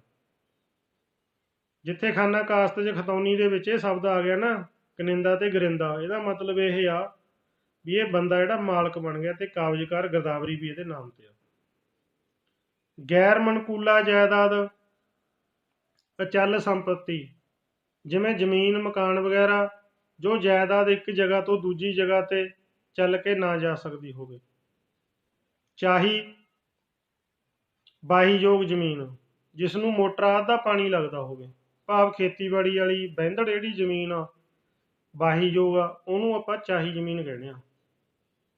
ਚਕੋਤਾ, ਚਕੋਤਾ ਦਾ ਮਤਲਬ ਆ ਕਿਰਾਇਆ, ਜਿਹੜਾ ਆਪਾਂ ਕਹਿ ਦਿੰਦੇ ਹਾਂ ਨਾ ਸਾਲ ਤੇ ਬੋਲੀ ਤੇ ਦਿੰਦੇ ਆ ਜ਼ਮੀਨ, ਉਹਦਾ ਚਕੋਤਾ ਉਹ ਉਹਨੂੰ ਕਹਿੰਦੇ, ਜਿਹੜਾ ਉਹਦਾ ਜ਼ਮੀਨ ਨੂੰ ਠੇਕੇ ਤੇ ਦੇ ਕੇ ਜਿਹੜਾ ਆਪਾਂ ਬਟਾਈ ਉਹਦੇ ਪੈਸੇ ਲੈਂਦੇ ਆ ਉਹ ਚਕੋਤਾ ਹੁੰਦਾ। ਚੱਕ, ਚੱਕ ਦਾ ਮਤਲਬ ਆ ਟੁਕੜਾ, ਜ਼ਮੀਨ ਦਾ ਜਿਹੜਾ ਅਲੱਗ ਟੁਕੜਾ ਉਹਨੂੰ ਚੱਕ ਕਹਿ ਦਿੰਦੇ ਆ। ਜੌਹੜ, ਜੌਹੜ ਦਾ ਮਤਲਬ ਆ ਟੋਭਾ, ਜਿਹੜਾ ਪਿੰਡ 'ਚ ਟੋਭਾ ਹੁੰਦਾ ਪਾਣੀ ਵਾਲਾ ਉਹਨੂੰ ਮਾਲ ਮਹਿਕਮਾ ਜਿਹੜਾ ਜਮ੍ਹਾਂਬੰਦੀ ਗਿਰਦਾਵਰੀ 'ਚ ਉਹ ਜੌਹੜ ਲਿਖਦੇ ਹੁੰਦੇ ਸੀ। ਹੁਣ ਵੀ ਕਿਤੇ ਕਿਤੇ ਇੱਦਾਂ ਹੀ ਚੱਲ ਰਿਹਾ, ਭਾਵ ਜੌਹੜ ਦਾ ਮਤਲਬ ਟੋਭਾ। ਜੋਜਾ, ਜੋਜਾਂ, ਸੁਹਾਗਣ ਪਤਨੀ ਜਿਸ ਔਰਤ ਦਾ ਪਤੀ ਜਿਉਂਦਾ ਹੋਵੇ। ਜੋਜਾਂ ਉਹ ਹੁੰਦੀ ਆ ਜਿਹਦਾ ਪਤੀ ਜਿਉਂਦਾ ਹੋਵੇ। ਇੱਕ ਜਿਵੇਂ ਵਿਧਵਾ ਹੋ ਗਈ, ਵਿਧਵਾ ਉਹ ਹੋ ਜਾਂਦੀ ਹੈ ਜਿਹੜੀ ਦਾ ਮਤਲਬ ਪਤੀ ਨਹੀਂ ਹੈਗਾ। ਜਰ ਦਾ ਮਤਲਬ ਰਕਮ, ਜਰੇ ਰਹਿਣ, ਰਹਿਣ ਦੀ ਰਕਮ ਭਾਵ ਗਹਿਣੇ ਦੀ ਰਕਮ। ਜਮ੍ਹਾਂ, ਜਮ੍ਹਾਂ ਦਾ ਮਤਲਬ ਮਾਲ, ਉਹ ਲਿਖਿਆ ਹੁੰਦਾ ਨਾ ਉੱਥੇ ਜਮ੍ਹਾਂਬੰਦੀ ਦੇ ਵਿੱਚ ਕਾਲਮ 'ਚ ਵੀ ਲੋਕਲ ਰੇਟ ਇੰਨਾ, ਸਵਾਈ ਇੰਨੀ, ਜਮ੍ਹਾਂ ਇੰਨਾ, ਇਹ ਮਾਲ ਹੁੰਦਾ ਜਿਹੜਾ ਨੰਬਰਦਾਰ ਇਕੱਠਾ ਕਰਦਾ ਹੁੰਦਾ ਉੱਥੇ ਜੋ। ਜਿਮਣੀ ਹੁਕਮ, ਆਖਰੀ ਫੈਸਲਾ, ਆਖਰੀ ਫੈਸਲੇ ਨੂੰ ਜਿਮਣੀ ਹੁਕਮ ਕਹਿ ਦਿੰਦੇ ਆ। ਜਿਵੇਂ ਆਪਾਂ ਕੋਈ ਕੇਸ ਚੱਲਦਾ ਜਾਂ ਕੋਈ ਸ਼ਿਕਾਇਤ ਹੁੰਦੀ ਹੈ ਕਿਸੇ ਅਧਿਕਾਰੀ ਕੋਲੇ ਪੜਤਾਲ ਕਰਦੇ ਨੇ ਨਾ, ਉਹ ਕਹਿੰਦੇ ਨਹੀਂ ਹੁੰਦੇ ਵੀ ਜਿਮਣੀ ਹੁਕਮ ਲਿਖਤਾ, ਉਹ ਜਿਹੜਾ ਉਹ ਹੁਕਮ ਲਿਖਿਆ ਜਾਂਦਾ ਉਹਨੂੰ ਜਿਮਣੀ ਹੁਕਮ ਕਿਹਾ ਜਾਂਦਾ। ਜਮ੍ਹਾਂਬੰਦੀ ਮਾਲ ਵਿਭਾਗ ਦਾ ਸਭ ਤੋਂ ਅਹਿਮ ਰਜਿਸਟਰ, ਜਿਸ ਵਿੱਚ ਜ਼ਮੀਨ ਮਾਲਕਾਂ ਦੀ ਮਾਲਕੀ ਦਾ ਹਰ ਤਰ੍ਹਾਂ ਦਾ ਹਿਸਾਬ ਕਿਤਾਬ ਲਿਖਿਆ ਹੁੰਦਾ ਹੈ, ਉਸ ਰਜਿਸਟਰ ਨੂੰ ਜਮ੍ਹਾਂਬੰਦੀ ਕਹਿੰਦੇ ਹਨ। ਇਹ ਜਮ੍ਹਾਂਬੰਦੀ ਪਟਵਾਰੀ ਕੋਲ ਹੁੰਦੀ ਹੈ। ਪਹਿਲਾਂ ਇਸ ਦੀ ਨਕਲ, ਨਕਲ ਭਾਵ ਫਰਦ ਪਟਵਾਰੀ ਕੋਲੋਂ ਮਿਲਦੀ ਸੀ। ਹੁਣ ਜਮ੍ਹਾਂਬੰਦੀ ਦੀ ਨਕਲ ਫਰਦ ਕੇਂਦਰਾਂ ਵਿੱਚੋਂ ਆਨਲਾਈਨ ਮਿਲਦੀ ਹੈ। ਇਹ ਤਹਿਸੀਲ 'ਚ, ਹਰ ਤਹਿਸੀਲ 'ਚ ਬਣਿਆ ਹੁੰਦਾ ਫਰਦ ਕੇਂਦਰ। ਹੁਣ ਜਿਹੜੀ ਫਰਦ ਆ ਉਹ ਆਨਲਾਈਨ ਨਿਕਲਦੀ ਆ। ਕੁਝ ਸਮਾਂ ਪਹਿਲਾਂ ਜਦੋਂ ਇਹ ਰਿਕਾਰਡ ਆਨਲਾਈਨ ਨਹੀਂ ਸੀ ਉਦੋਂ ਪਟਵਾਰੀ ਤੋਂ ਲੈਣੀ ਪੈਂਦੀ ਸੀ। ਪਟਵਾਰੀ ਜਮ੍ਹਾਂਬੰਦੀ ਨੂੰ ਦੇਖ ਕੇ ਉਹਦੀ ਹੂ ਨਕਲ ਤਿਆਰ ਕਰਕੇ ਸਾਨੂੰ ਦਿੰਦੇ ਸੀ, ਉਹਨੂੰ ਫਰਦ ਕਿਹਾ ਜਾਂਦਾ। ਜਿਹੜੀ ਜਮ੍ਹਾਂਬੰਦੀ ਦੀ ਨਕਲ ਹੁੰਦੀ ਹੈ ਭਾਵ ਹੂ ਕਾਪੀ। ਜਰੀਬ, ਮਾਲ ਵਿਭਾਗ ਦੇ ਕਾਨੂੰਗੋ ਵੱਲੋਂ ਖੇਤਾਂ ਦੀ ਜੋ ਮਿਣਤੀ ਨਿਸ਼ਾਨਦੇਹੀ ਕਰਨ ਲਈ ਲੋਹੇ ਦਾ ਇੱਕ ਚੈਨ ਦੀ ਤਰ੍ਹਾਂ ਫੀਤਾ ਵਰਤਿਆ ਜਾਂਦਾ ਹੈ, ਉਸ ਨੂੰ ਜਰੀਬ ਕਿਹਾ ਜਾਂਦਾ ਹੈ। ਇੱਕ ਜਰੀਬ ਵਿੱਚ 10 ਕਰਮਾਂ ਹੁੰਦੀਆਂ ਹਨ। ਬਿੱਗਿਆਂ ਵਾਲੀ ਜਰੀਬ ਦੀ ਲੰਬਾਈ 47.5 ਫੁੱਟ ਅਤੇ ਕਨਾਲਾਂ ਵਾਲੀ ਜਰੀਬ ਦੀ ਲੰਬਾਈ 55 ਫੁੱਟ ਹੁੰਦੀ ਹੈ। ਤੁਸੀਂ ਉਹ ਦੇਖਿਆ ਨਾ ਕਾਨੂੰਗੋ, ਜਦੋਂ ਕਾਨੂੰਗੋ ਪਟਵਾਰੀ ਜਾਂਦੇ ਨੇ ਨਿਸ਼ਾਨਦੇਹੀ ਕਰਨ ਖੇਤ 'ਚ, ਇੱਕ ਸੰਗਲ ਜਿਹਾ ਹੁੰਦਾ ਵੱਡਾ ਸਾਰਾ, ਉਹਨੂੰ ਜਰੀਬ ਕਹਿੰਦੇ ਨੇ। ਉਹ 10 ਕਰਮਾਂ ਦੀ ਪੂਰੀ ਮਿਣੀ ਹੋਈ ਸਰਕਾਰੀ ਤੌਰ 'ਤੇ ਹੁੰਦੀ ਆ। ਉਹ ਉਹਨੂੰ ਜਰੀਬ ਕਿਹਾ ਜਾਂਦਾ, ਜਿਹਨੂੰ ਪਹਿਲਾਂ ਫੀਤੇ ਨਾਲ ਨਿਸ਼ਾਨਦੇਹੀ ਸ਼ੁਰੂ ਕਰਨ ਤੋਂ ਪਹਿਲਾਂ ਕਾਨੂੰਗੋ ਪੂਰੀ ਤਸੱਲੀ ਕਰਦਾ। ਇੱਕ ਜਰੀਬ 'ਚ 8 ਮਤਲਬ ਕਰਮਾਂ ਹੁੰਦੀਆਂ ਨੇ ਉਹਦੀਆਂ, ਉਹ ਕਰਮ ਝਾੜੀਆਂ ਹੁੰਦੀਆਂ ਨੇ ਛੋਟੀਆਂ ਛੋਟੀਆਂ ਗਿੱਠ ਗਿੱਠ ਦੀਆਂ। ਇੱਕ 'ਚ ਹੁੰਦੀਆਂ ਨੇ 8 ਅੜੀਆਂ, ਇੱਕ 'ਚ ਹੁੰਦੀਆਂ ਨੇ 7। ਕਨਾਲ ਮਰਲਿਆਂ ਦਾ ਫਰਕ ਹੁੰਦਾ ਨਾ ਜਰੀਬ ਦਾ। ਜਰਖੇਜ਼, ਉਪਜਾਊ ਜ਼ਮੀਨ ਨੂੰ ਜਰਖੇਜ਼ ਕਿਹਾ ਜਾਂਦਾ ਹੈ। ਜਿਹੜੀ ਜ਼ਮੀਨ ਵਧੀਆ ਪੂਰੀ ਤਰ੍ਹਾਂ ਦੀ ਬਹਿੰਦੀ ਫਸਲ ਜਿਹ 'ਚ ਵਧੀਆ ਹੁੰਦੀ ਆ, ਤਕੜੀ ਜ਼ਮੀਨ, ਉਹਨੂੰ ਜਰਖੇਜ਼ ਕਿਹਾ ਜਾਂਦਾ। ਜਨੂਬ, ਜਨੂਬ ਕਿਹਾ ਜਾਂਦਾ ਦੱਖਣ ਵਾਲੀ ਦਿਸ਼ਾ ਨੂੰ ਜਨੂਬ ਕਿਹਾ ਜਾਂਦਾ। ਜਿਹੜੀ ਆਪਣੀ ਉੱਤਰ ਦੱਖਣ ਦਿਸ਼ਾ ਤੁਹਾਨੂੰ ਦੱਸਿਆ ਸੀ ਨਾ, ਜਨੂਬ ਦੱਖਣ ਵਾਲੀ ਦਿਸ਼ਾ ਨੂੰ ਕਹਿੰਦੇ ਨੇ। ਜਰੈਤੀ ਸਾਲ, ਖੇਤੀਬਾੜੀ ਦਾ ਸਾਲ। ਜ਼ਿਲ੍ਹਾ ਮੈਜਿਸਟ੍ਰੇਟ, ਜ਼ਿਲ੍ਹਾ ਮੈਜਿਸਟ੍ਰੇਟ ਕਿਹਾ ਜਾਂਦਾ ਆਪਣੇ ਜ਼ਿਲ੍ਹੇ ਦਾ ਜਿਹੜਾ DC ਹੁੰਦਾ, ਮਾਨਯੋਗ ਡਿਪਟੀ ਕਮਿਸ਼ਨਰ ਜੀ ਨੂੰ ਜ਼ਿਲ੍ਹਾ ਮੈਜਿਸਟ੍ਰੇਟ ਵੀ ਕਿਹਾ ਜਾਂਦਾ। DRO, ਜ਼ਿਲ੍ਹਾ ਮਾਲ ਅਫਸਰ ਨੂੰ DRO ਵੀ ਕਿਹਾ ਜਾਂਦਾ ਹੈ। DRO ਉਹ ਅਧਿਕਾਰੀ ਹੈ ਜੋ ਜ਼ਿਲ੍ਹੇ ਲੈਵਲ 'ਤੇ ਸਾਰੇ ਜ਼ਿਲ੍ਹੇ ਦੇ ਪਟਵਾਰੀਆਂ ਕਾਨੂੰਨਾਂ ਦੇ ਕੰਮਕਾਰ ਦੀ ਚੈਕਿੰਗ ਕਰਦਾ। ਕੋਈ ਮਸਲਾ ਮਾਲ ਮਹਿਕਮੇ ਨਾਲ ਸੰਬੰਧਿਤ ਕੋਈ ਜ਼ਮੀਨ ਜਾਇਦਾਦ ਨਾਲ ਜ਼ਿਲ੍ਹੇ 'ਤੇ ਜਾਂਦਾ ਤਾਂ ਉਹਨੂੰ DRO ਸਾਹਿਬ ਵਿਚਾਰਦੇ ਨੇ। ਡਾਇਰੈਕਟਰ ਭੂ ਰਿਕਾਰਡ ਪੰਜਾਬ, ਜਿਹਨੂੰ DLR ਵੀ ਕਹਿੰਦੇ ਨੇ ਆਪਾਂ, ਡਾਇਰੈਕਟਰ ਭੂ ਰਿਕਾਰਡ ਪੰਜਾਬ ਜਿਹਨੂੰ DLR ਪੰਜਾਬ ਵੀ ਕਿਹਾ ਜਾਂਦਾ ਹੈ। ਇਹ FCR ਤੋਂ ਛੋਟਾ IS ਅਧਿਕਾਰੀ ਹੁੰਦਾ ਹੈ। ਇਸ ਦਾ ਦਫ਼ਤਰ ਜਲੰਧਰ ਹੁੰਦਾ। ਜਿਹੜਾ ਮਾਲ ਮਹਿਕਮੇ ਦਾ ਸਭ ਤੋਂ ਵੱਡਾ ਅਫਸਰ ਆ ਉਹ ਹੈਗਾ FCR, ਵਿੱਤ ਕਮਿਸ਼ਨਰ। ਇਹਨਾਂ ਦਾ ਦਫ਼ਤਰ ਹੈਗਾ ਚੰਡੀਗੜ੍ਹ। ਜਿਹੜੇ ਉਹਨਾਂ ਤੋਂ ਛੋਟੇ ਨੇ ਇਹ ਵੀ IS ਹੁੰਦੇ ਨੇ। ਇਹ ਡਾਇਰੈਕਟਰ, ਮਤਲਬ ਕਿ ਜਿਹੜੇ ਜ਼ਮੀਨਾਂ ਨਾਲ ਸੰਬੰਧਿਤ ਝਗੜੇ ਤਹਿਸੀਲਦਾਰ ਤੋਂ ਸ਼ੁਰੂ ਹੋ ਕੇ ਫਿਰ SDM ਦੇ, ਫਿਰ DC ਸਾਹਿਬ ਦੇ, ਫਿਰ ਕਮਿਸ਼ਨਰ ਦੇ ਸਾਹਿਬ ਦੇ, ਫਿਰ ਇਹ ਡਾਇਰੈਕਟਰ ਸਾਹਿਬ ਦੇ, ਫਿਰ ਇੱਦਾਂ ਇਹ ਅਖੀਰ 'ਤੇ ਜਿਹੜੀ ਅਪੀਲ ਪੈਂਦੀ ਆ ਉਹ FCR ਸਾਹਿਬ ਕੋਲ ਜਾਂਦੀ ਆ। ਜਦੋਂ ਉਹਨਾਂ ਤੋਂ ਵੀ ਕੋਈ ਸੈਟਿਸਫਾਈ ਫੈਸਲੇ ਨਾਲ ਨਹੀਂ ਹੁੰਦਾ ਤਾਂ ਉਹਦੀ ਅਪੀਲ ਆ ਜਿਹੜੀ ਉਹ ਮਾਨਯੋਗ ਹਾਈ ਕੋਰਟ ਵਿਖੇ ਪਾਈ ਜਾਂਦੀ ਹੈ। ਟੈਕਸ ਕਲੈਕਟਰ, ਇਹ ਪੰਚਾਇਤ ਵਿਭਾਗ ਦਾ ਸਰਕਾਰੀ ਕਰਮਚਾਰੀ ਹੁੰਦਾ ਹੈ ਜੋ ਬਲਾਕ ਪੱਧਰ 'ਤੇ ਪੰਚਾਇਤ ਸਮਿਤੀ ਅਤੇ ਪੇਂਡੂ ਖੇਤਰ ਵਿੱਚ ਚੱਲਦੇ ਕਮਰਸ਼ੀਅਲ ਅਦਾਰਿਆਂ ਤੋਂ ਟੈਕਸ ਦੀ ਵਸੂਲੀ ਕਰਦਾ ਹੈ।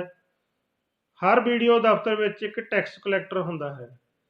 ਜਿਵੇਂ ਤੁਸੀਂ ਦੇਖਿਆ ਵੀ ਪਿੰਡਾਂ ਦੇ ਵਿੱਚ ਭੱਠੇ ਜਾਂ ਕੋਈ ਹੋਰ ਫੈਕਟਰੀ, ਕੋਈ ਵੀ ਕਿਸੇ ਵੀ ਤਰ੍ਹਾਂ ਦਾ ਕੋਈ ਕਮਰਸ਼ੀਅਲ ਅਦਾਰਾ ਜਿਹੜਾ ਚੱਲ ਰਿਹਾ, ਉਹਨਾਂ ਤੋਂ ਸਾਲ ਵਾਸਤੇ ਪੰਚਾਇਤ ਸਮਿਤੀ ਜਿਹੜੀ ਟੈਕਸ ਦੀ ਵਸੂਲੀ ਕਰਦੀ ਹੈ ਉਹਦੀ, ਉਹ ਟੈਕਸ ਹੈ ਜਿਹੜਾ ਪੰਚਾਇਤ ਸਮਿਤੀ ਦੇ ਪੰਚਾਇਤ ਵਿਭਾਗ ਦੇ ਖਾਤੇ 'ਚ ਜਮ੍ਹਾਂ ਹੁੰਦਾ। ਇਹ ਸਾਰਾ ਕੰਮ ਕੌਣ ਕਰਦਾ? Tax collector. ਇਹ ਹਰ ਬਲਾਕ ਦੇ ਵਿੱਚ BDO ਦਫ਼ਤਰ 'ਚ ਇੱਕ ਪੋਸਟ ਹੁੰਦੀ ਆ। ਇਹ ਸਾਰਾ ਕੰਮ ਆ ਜਿਹੜਾ ਟੈਕਸ ਕਲੈਕਟਰ ਦਾ ਹੁੰਦਾ। DDPO, ਜ਼ਿਲ੍ਹਾ ਵਿਕਾਸ ਅਤੇ ਪੰਚਾਇਤ ਅਫਸਰ ਨੂੰ DDPO ਵੀ ਕਿਹਾ ਜਾਂਦਾ ਹੈ। ਜ਼ਿਲ੍ਹੇ ਦੀਆਂ ਸਾਰੀਆਂ ਗ੍ਰਾਮ ਪੰਚਾਇਤਾਂ ਦਾ ਇੱਕ ਤਰ੍ਹਾਂ ਦਾ ਮਾਲਕ ਹੁੰਦਾ ਹੈ। DDPO ਬਲਾਕ ਦੇ BDPO ਤੋਂ ਸੀਨੀਅਰ ਅਧਿਕਾਰੀ ਹੁੰਦਾ ਹੈ। ਸਾਮਲਾ ਜ਼ਮੀਨਾਂ ਦੇ ਨਜਾਇਜ਼ ਕਬਜ਼ਿਆਂ ਦੇ ਕੇਸਾਂ ਦਾ ਨਿਪਟਾਰਾ ਧਾਰਾ 7 ਅਧੀਨ DDPO ਵੱਲੋਂ ਹੀ ਕੀਤਾ ਜਾਂਦਾ ਹੈ। ਭਾਵ ਜਿਹੜਾ ਇੱਕ ਜ਼ਿਲ੍ਹਾ ਹੁੰਦਾ, ਜ਼ਿਲ੍ਹੇ ਦਾ ਇਹ ਮੇਨ ਅਧਿਕਾਰੀ ਹੁੰਦਾ DDPO, ਜਿਹਨੂੰ ਆਪਾਂ ਕਹਿੰਦੇ ਨੇ ਜ਼ਿਲ੍ਹਾ ਵਿਕਾਸ ਅਤੇ ਪੰਚਾਇਤ ਅਫਸਰ। ਡਿਸਟ੍ਰਿਕਟ ਡਿਵੈਲਪਮੈਂਟ ਐਂਡ ਪੰਚਾਇਤ ਅਫਸਰ, ਇੱਕ ਜ਼ਿਲ੍ਹੇ ਦੇ ਵਿੱਚ ਜਿੰਨੇ ਵੀ ਮਤਲਬ ਕਿ ਬਲਾਕ ਹੁੰਦੇ ਨੇ, ਕਿਸੇ 'ਚ 8 ਹੁੰਦੇ ਨੇ, 10 ਹੁੰਦੇ ਨੇ, ਉਹਦੇ ਵਿੱਚ ਇੱਕ ਬਲਾਕ 'ਚ ਇੱਕ BDO ਹੁੰਦਾ। ਇਹ ਸਾਰੇ BDO ਇਹਦੇ ਅੰਡਰ ਹੁੰਦੇ ਨੇ। ਭਾਵ ਪੰਚਾਇਤਾਂ ਦਾ ਜੋ ਵੀ ਪਿੰਡਾਂ ਦਾ ਕੰਮ ਹੁੰਦਾ ਜ਼ਿਲ੍ਹੇ ਲੈਵਲ 'ਤੇ ਹੋਣ ਵਾਲਾ, ਉਹ DDPO ਸਾਹਿਬ ਕਰਦੇ ਨੇ। ਜਿਹੜੇ ਨਜਾਇਜ਼ ਕਬਜ਼ਿਆਂ ਜ਼ਮੀਨਾਂ ਤੋਂ ਛਡਾਉਣੇ ਨੇ, ਕਬਜ਼ਾ ਵਾਰੰਟ ਜਾਰੀ ਕਰਾਉਣੇ ਨੇ, ਇਹ ਕੰਮ ਵੀ ਜਿਹੜਾ DDPO ਸਾਹਿਬ ਦਾ। ਵੱਡੀਆਂ ਜਿਹੜੀਆਂ ਸ਼ਾਮਲਾਟ ਜ਼ਮੀਨਾਂ ਜਿਨ੍ਹਾਂ ਦੀ ਬੋਲੀ 100 ਏਕੜ ਹੁੰਦੀ ਆ, ਉਹਨਾਂ ਦੀ ਜਿਹੜੀ ਸਾਲ ਵਾਸਤੇ ਚੁਕੌਤੇ 'ਤੇ ਦਿੱਤੀ ਜਾਂਦੀ ਆ, ਉਹਦੀ ਬੋਲੀ ਹੈ ਜਿਹੜੀ ਉਹ ਵੀ DDPO ਸਾਹਿਬ ਵੱਲੋਂ ਕਰਾਈ ਜਾਂਦੀ ਆ। 100 ਏਕੜ ਤੋਂ ਉੱਪਰ ਵਾਲੀਆਂ ਜ਼ਮੀਨਾਂ ਨੇ ਜਿਹੜੀਆਂ। ਡਿਵੀਜ਼ਨਲ ਡਿਪਟੀ ਡਾਇਰੈਕਟਰ ਪੇਂਡੂ ਵਿਕਾਸ ਅਤੇ ਪੰਚਾਇਤਾਂ, ਇਹ ਅਧਿਕਾਰੀ DDPO ਤੋਂ ਵੱਡਾ ਹੁੰਦਾ ਹੈ।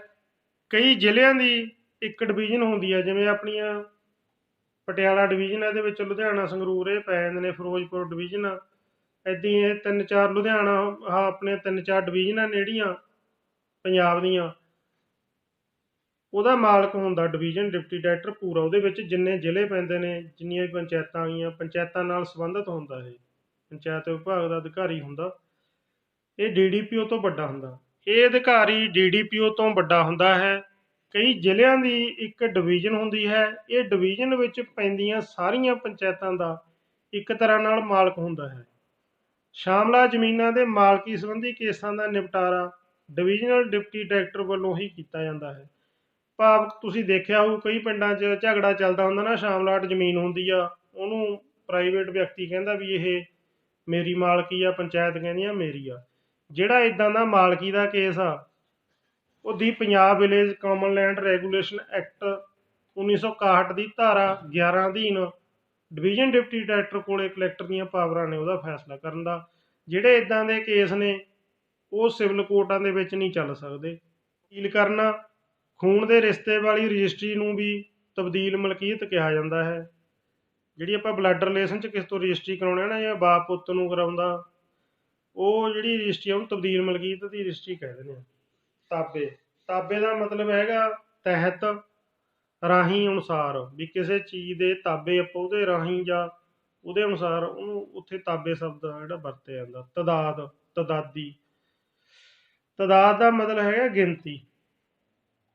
ਤਕਸੀਮ ਹੁੰਦਾ ਜ਼ਮੀਨ ਵੰਡਣਾ ਜਾਂ ਕਿਸੇ ਚੀਜ਼ ਦਾ ਬਟਵਾਰਾ ਕਰਨਾ, ਉਹਨੂੰ ਤਕਸੀਮ ਕਿਹਾ ਜਾਂਦਾ। ਦੋ ਧਿਰਾਂ ਵੱਲੋਂ ਆਪਣੀਆਂ ਜ਼ਮੀਨਾਂ ਦੇ ਕਬਜ਼ਿਆਂ ਨੂੰ ਆਪਸ ਵਿੱਚ ਤਬਦੀਲ ਕਰਕੇ ਮਾਲ ਰਿਕਾਰਡ ਵਿੱਚ ਤਬਾਦਲੇ ਦੇ ਇੰਤਕਾਲ ਰਾਹੀਂ ਮਾਲਕੀ ਬਦਲ ਨੂੰ ਤਬਾਦਲਾ ਕਿਹਾ ਜਾਂਦਾ ਹੈ। ਤਤੀਮਾ ਖਸਰਾ ਨੰਬਰ ਦਾ ਕੁਝ ਹਿੱਸਾ ਪੱਕੇ ਤੌਰ 'ਤੇ ਵੱਖ ਕਰਨਾ। ਹੋਰ ਜਾਣਕਾਰੀ ਲਈ ਤਤੀਮੇ ਵਾਲੀ ਵੀਡੀਓ ਵੀ ਦੇਖ ਸਕਦੇ ਹੋ। ਇਹ ਤਤੀਮੇ 'ਤੇ ਇੱਕ ਵੀਡੀਓ ਬਣਾਈ ਹੋਈ ਆ, ਉਹ ਆਪਣੇ ਚੈਨਲ ਤੇ ਪਾਈ ਹੋਈ ਆ। ਜੇ ਕੋਈ ਹੋਰ ਡਿਟੇਲ 'ਚ ਜਾਣਕਾਰੀ ਲੈਣੀ ਆ, ਉਹ 'ਚ ਉਦਾਹਰਨਾਂ ਦੇ ਕੇ ਸਮਝਾਇਆ ਤਾਂ ਤੁਸੀਂ ਉਹ ਵੀਡੀਓ ਦੇਖ ਸਕਦੇ ਹੋ। ਤਹਿਸੀਲਦਾਰ ਨਾਇਬ ਤਹਿਸੀਲਦਾਰ ਤੋਂ ਵੱਡਾ ਹੁੰਦਾ ਹੈ। ਤਹਿਸੀਲਦਾਰ ਵੱਲੋਂ ਰਜਿਸਟਰੀਆਂ, ਇੰਤਕਾਲ ਮਨਜ਼ੂਰ, ਤਕਸੀਮ ਦੇ ਕੇਸਾਂ ਦੇ ਫੈਸਲੇ, ਮੈਰਿਜ ਰਜਿਸਟਰਡ ਕਰਨਾ ਅਤੇ ਹੋਰ ਬਹੁਤ ਸਾਰੇ ਕੰਮ ਕੀਤੇ ਜਾਂਦੇ ਹਨ। ਤਹਿਸੀਲਦਾਰ ਇੱਕ ਤਹਿਸੀਲ ਦਾ ਭਾਵ ਮਾਲ ਮਹਿਕਮੇ ਦਾ ਇੰਚਾਰਜ ਹੁੰਦਾ ਹੈ, ਪਰੰਤੂ SDM ਤੋਂ ਛੋਟਾ ਹੁੰਦਾ ਹੈ। ਤਫਸੀਲ, ਵੇਰਵਾ, ਡਿਟੇਲ। ਤਲਫ ਕਰਨਾ ਭਾਵ ਨਸ਼ਟ ਕਰਨਾ। ਤਕਾਵੀ ਦਾ ਮਤਲਬ ਹੈ ਖੇਤੀ ਕਰਜ਼ਾ। ਤਮਾਮ ਦਾ ਮਤਲਬ ਹੈ ਪੂਰਾ, ਸਾਰੇ।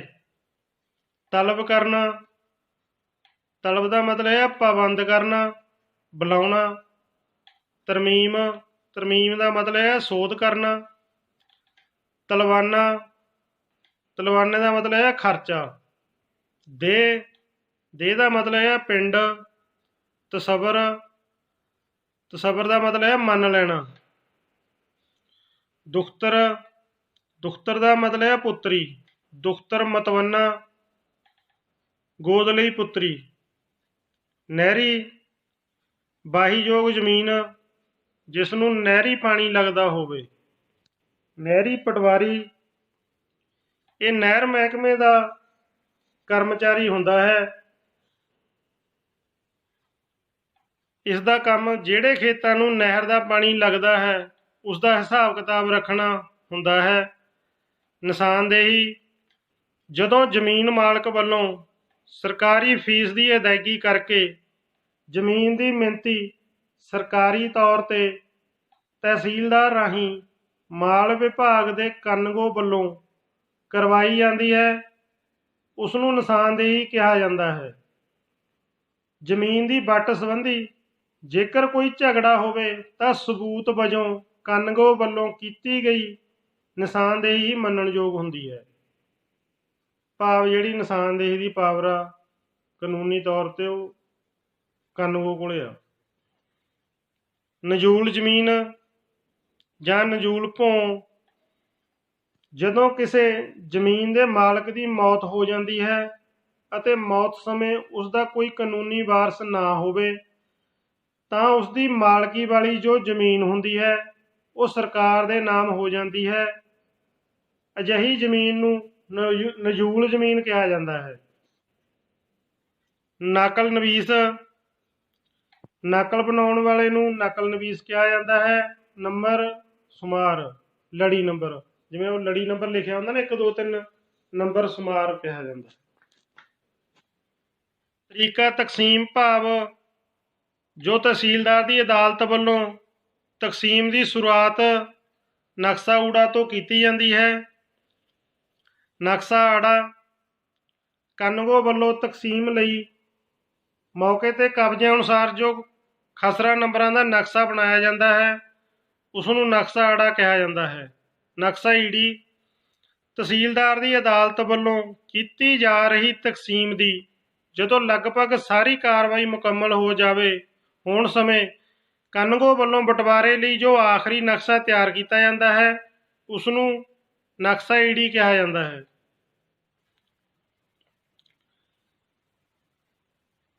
ਨਾਇਬ ਤਹਿਸੀਲਦਾਰ ਮਾਲ ਮਹਿਕਮੇ ਵਿੱਚ ਕਾਨੂੰਗੋ ਤੋਂ ਸੀਨੀਅਰ ਅਧਿਕਾਰੀ ਨੂੰ ਨਾਇਬ ਤਹਿਸੀਲਦਾਰ ਕਿਹਾ ਜਾਂਦਾ ਹੈ। ਨਾਇਬ ਤਹਿਸੀਲਦਾਰ ਨੂੰ ਛੋਟਾ ਤਹਿਸੀਲਦਾਰ ਵੀ ਕਿਹਾ ਜਾਂਦਾ ਹੈ। ਨਾਇਬ ਤਹਿਸੀਲਦਾਰ ਵੀ ਤਹਿਸੀਲਦਾਰ ਦੀ ਤਰ੍ਹਾਂ ਤਹਿਸੀਲ ਵਿੱਚ ਹੋਣ ਵਾਲੇ ਲਗਭਗ ਸਾਰੇ ਕੰਮ ਕਰਦਾ ਹੈ। ਪੱਕੇ ਵਿਗੇ ਜੋ 3 ਵਿਗਿਆਂ ਦਾ 1 ਵਿਗਾ ਹੁੰਦਾ ਹੈ ਉਸ ਨੂੰ ਪੱਕੇ ਵਿਗੇ ਕਿਹਾ ਜਾਂਦਾ ਹੈ। ਪੱਕੇ ਵਿਗਿਆਂ ਵਾਲੇ ਰਕਬੇ ਦੀ 1 ਕਰਮ 99 ਇੰਚ ਦੀ ਹੁੰਦੀ ਹੈ ਅਤੇ ਜਰੀਬ ਦੀ ਲੰਬਾਈ 82.5 ਫੁੱਟ ਦੀ ਹੁੰਦੀ ਆ। ਇਹ ਆਪਣੇ ਜਿਹੜੇ ਆਮ ਵਿਗੇ ਵਿਸਵੇ ਚੱਲਦੇ ਨੇ ਉਹਨਾਂ ਨਾਲੋਂ 3 ਗੁਣਾ ਹੁੰਦੇ ਨੇ।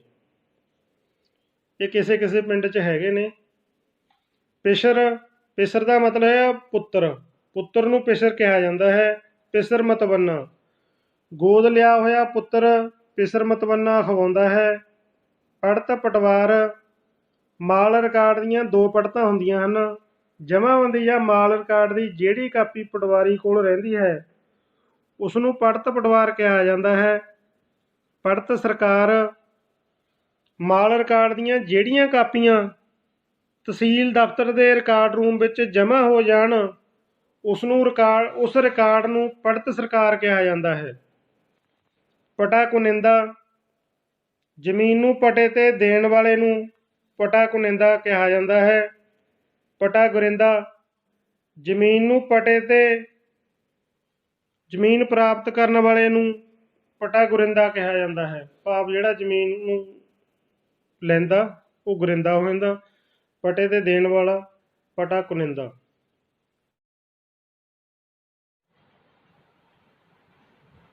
ਪੁਲਿਸ ਇਮਦਾਦ ਜਦੋਂ ਕਿਸੇ ਨਿਸ਼ਾਨਦੇਹੀ ਕਰਨ ਵੇਲੇ ਜਾਂ ਕਬਜ਼ਾ ਕਾਰਵਾਈ ਕਰਨ ਸਮੇਂ ਲੜਾਈ ਝਗੜੇ ਦਾ ਡਰ ਹੋਵੇ ਉਸ ਸਮੇਂ ਜੋ ਪੁਲਿਸ ਦੀ ਸਹਾਇਤਾ ਪ੍ਰਾਪਤ ਕਰਕੇ ਕਾਰਵਾਈ ਕੀਤੀ ਜਾਂਦੀ ਹੈ ਉਸ ਨੂੰ ਪੁਲਿਸ ਇਮਦਾਦ ਕਿਹਾ ਜਾਂਦਾ ਹੈ। ਪੁਲਿਸ ਇਮਦਾਦ ਜ਼ਿਲ੍ਹਾ ਮੈਜਿਸਟ੍ਰੇਟ ਵੱਲੋਂ ਦਿੱਤੀ ਜਾਂਦੀ ਹੈ। ਪਰਚਾ ਇਤਲਾਹ ਨਿਸ਼ਾਨਦੇਹੀ ਧਿਰਾਂ ਨੂੰ ਨਿਸ਼ਾਨਦੇਹੀ ਹੋਣ ਦੇ ਦਿਨ ਅਤੇ ਸਮੇਂ ਬਾਰੇ ਜਾਣੂ ਕਰਵਾਉਣ ਲਈ ਕਾਨੂੰਗੋ ਵੱਲੋਂ ਕੱਢਿਆ ਗਿਆ ਪੱਤਰ ਉਸ ਨੂੰ ਪਰਚਾ ਇਤਲਾਹ ਨਿਸ਼ਾਨਦੇਹੀ ਕਿਹਾ ਜਾਂਦਾ ਹੈ। ਪਟਵਾਰੀ ਮਾਲ ਵਿਭਾਗ ਦਾ ਉਹ ਸਰਕਾਰੀ ਕਰਮਚਾਰੀ ਜੋ ਲੋਕਾਂ ਦੀਆਂ ਜ਼ਮੀਨਾਂ ਦੇ ਰਿਕਾਰਡ ਨੂੰ ਅਪਡੇਟ ਰੱਖਦਾ ਹੈ। ਪੰਚਾਇਤ ਸਕੱਤਰ ਪੰਚਾਇਤ ਸੈਕਟਰੀ ਵੀ ਕਿਹਾ ਜਾਂਦਾ। ਪੰਚਾਇਤ ਸਕੱਤਰ ਪੰਚਾਇਤ ਵਿਭਾਗ ਦਾ ਸਰਕਾਰੀ ਕਰਮਚਾਰੀ ਹੁੰਦਾ ਹੈ। ਪਿੰਡਾਂ ਦੇ ਸਾਰੇ ਵਿਕਾਸ ਕੰਮ ਜੋ ਪੰਚਾਇਤ ਵੱਲੋਂ ਕਰਵਾਏ ਜਾਂਦੇ ਹਨ ਉਹਨਾਂ ਸਾਰੇ ਕੰਮਾਂ ਦੇ ਹਿਸਾਬ ਕਿਤਾਬ ਦੇ ਰਿਕਾਰਡ ਨੂੰ ਪੰਚਾਇਤ ਸਕੱਤਰ ਵੱਲੋਂ ਮੇਨਟੇਨ ਰੱਖਿਆ ਜਾਂਦਾ ਹੈ। ਫੀਲਡ ਬੁੱਕ ਜਿਸ ਵਿੱਚ ਖਸਰਾ ਨੰਬਰਾਂ ਦੀਆਂ ਚਾਰੇ ਪਾਸੇ ਦੀਆਂ ਬਾਹੀਆਂ ਦੀ ਫਰਮਾਇਸ਼ ਲਿਖੀ ਹੁੰਦੀ ਹੈ ਕਿ ਖਸਰਾ ਨੰਬਰ ਦੀ ਕਿਹੜੀ ਦਿਸ਼ਾ ਵਿੱਚ ਕਿੰਨੀਆਂ ਕਰਮਾਂ ਹਨ ਅਤੇ ਕੁੱਲ ਰਕਬਾ ਕਿੰਨਾ ਹੈ। ਹੱਕ ਆਰਡਰ ਹਨ। ਜਦੋਂ ਲੋਨ ਕਲੀਅਰ ਹੋ ਜਾਵੇ ਤਾਂ ਲੋਨ ਦੇ ਨੋਟ ਨੂੰ ਜਮ੍ਹਾਂਬੰਦੀ ਵਿੱਚੋਂ ਕੱਟਣ ਭਾਵ ਜਦੋਂ ਕਿਸੇ ਮਾਲਕ ਵੱਲੋਂ ਆਪਣੀ ਪ੍ਰਾਪਰਟੀ 'ਤੇ ਲਿਆ ਲੋਨ ਕਲੀਅਰ ਕਰ ਦਿੱਤਾ ਜਾਂਦਾ ਹੈ ਤਾਂ ਉਹ ਬੈਂਕ ਵੱਲੋਂ ਕਲੀਅਰੈਂਸ ਦੀ ਕਾਪੀ ਲੈ ਕੇ ਪਟਵਾਰੀ ਨੂੰ ਦਿੰਦਾ ਹੈ ਪਟਵਾਰੀ ਵੱਲੋਂ ਆਪਣੇ ਰੋਜ਼ਨਾਮਚੇ ਵਿੱਚ ਹੱਕ ਦੀ ਰਪਟ ਦਰਜ ਕਰਨ ਨੂੰ ਫੱਕ ਆੜ ਰਹਿਣ ਕਿਹਾ ਜਾਂਦਾ ਹੈ। ਫੱਕ ਦਾ ਮਤਲਬ ਹੈ ਕਲੀਅਰ ਕਰਨਾ। ਫੱਕ ਉਲ ਰਹਿਣ ਜਦੋਂ ਕਿਸੇ ਜ਼ਮੀਨ ਮਾਲਕ ਵੱਲੋਂ ਗਹਿਣੇ ਕੀਤੀ ਹੋਈ ਜ਼ਮੀਨ ਨੂੰ ਗਹਿਣੇ ਦੀ ਰਕਮ ਵਾਪਸ ਕਰਕੇ ਆਪਣੀ ਜ਼ਮੀਨ ਵਾਪਸ ਲੈ ਲਈ ਜਾਂਦੀ ਹੈ ਅਤੇ ਉਸ ਦਾ ਅਮਲ ਮਾਲ ਰਿਕਾਰਡ ਵਿੱਚ ਕਰਨ ਨੂੰ ਫੱਕ ਉਲ ਰਹਿਣ ਕਿਹਾ ਜਾਂਦਾ ਹੈ। ਫੱਕ ਤਕਮੀਲੀ ਜਦੋਂ ਕੋਈ ਵਿਅਕਤੀ ਕਿਸੇ ਜ਼ਮੀਨ ਨੂੰ ਗਹਿਣੇ ਲੈਂਦਾ ਹੈ ਅਤੇ ਬਾਅਦ ਵਿੱਚ ਉਹੀ ਵਿਅਕਤੀ ਉਸ ਜ਼ਮੀਨ ਨੂੰ ਖਰੀਦ ਲਵੇ ਤਾਂ ਉਸ ਦਾ ਅਮਲ ਮਾਲ ਰਿਕਾਰਡ ਵਿੱਚ ਕਰਨ ਲਈ ਫੱਕ ਤਕਮੀਲੀ ਦਾ ਇੰਤਕਾਲ ਕੀਤਾ ਜਾਂਦਾ ਹੈ। ਫੌਤ ਦਾ ਮਤਲਬ ਹੈ ਮੌਤ। ਮੌਤ ਨੂੰ ਫੌਤ ਕਿਹਾ ਜਾਂਦਾ ਹੈ। ਫੌਤ ਬਿਲਾ ਵਸੀਅਤ। ਫੌਤ ਬਿਲਾ ਵਸੀਅਤ ਕਹਿੰਦੇ ਨੇ ਜਦੋਂ ਕੋਈ ਵਿਅਕਤੀ ਬਿਨਾਂ ਵਸੀਅਤ ਕੀਤੇ ਮਰ ਜਾਵੇ, ਭਾਵ ਵਸੀਅਤ ਕੀਤੇ ਬਿਨਾਂ ਮਰ ਜਾਣਾ, ਉੱਥੇ ਲਿਖਿਆ ਜਾਂਦਾ ਫੌਤ ਬਿਲਾ ਵਸੀਅਤ।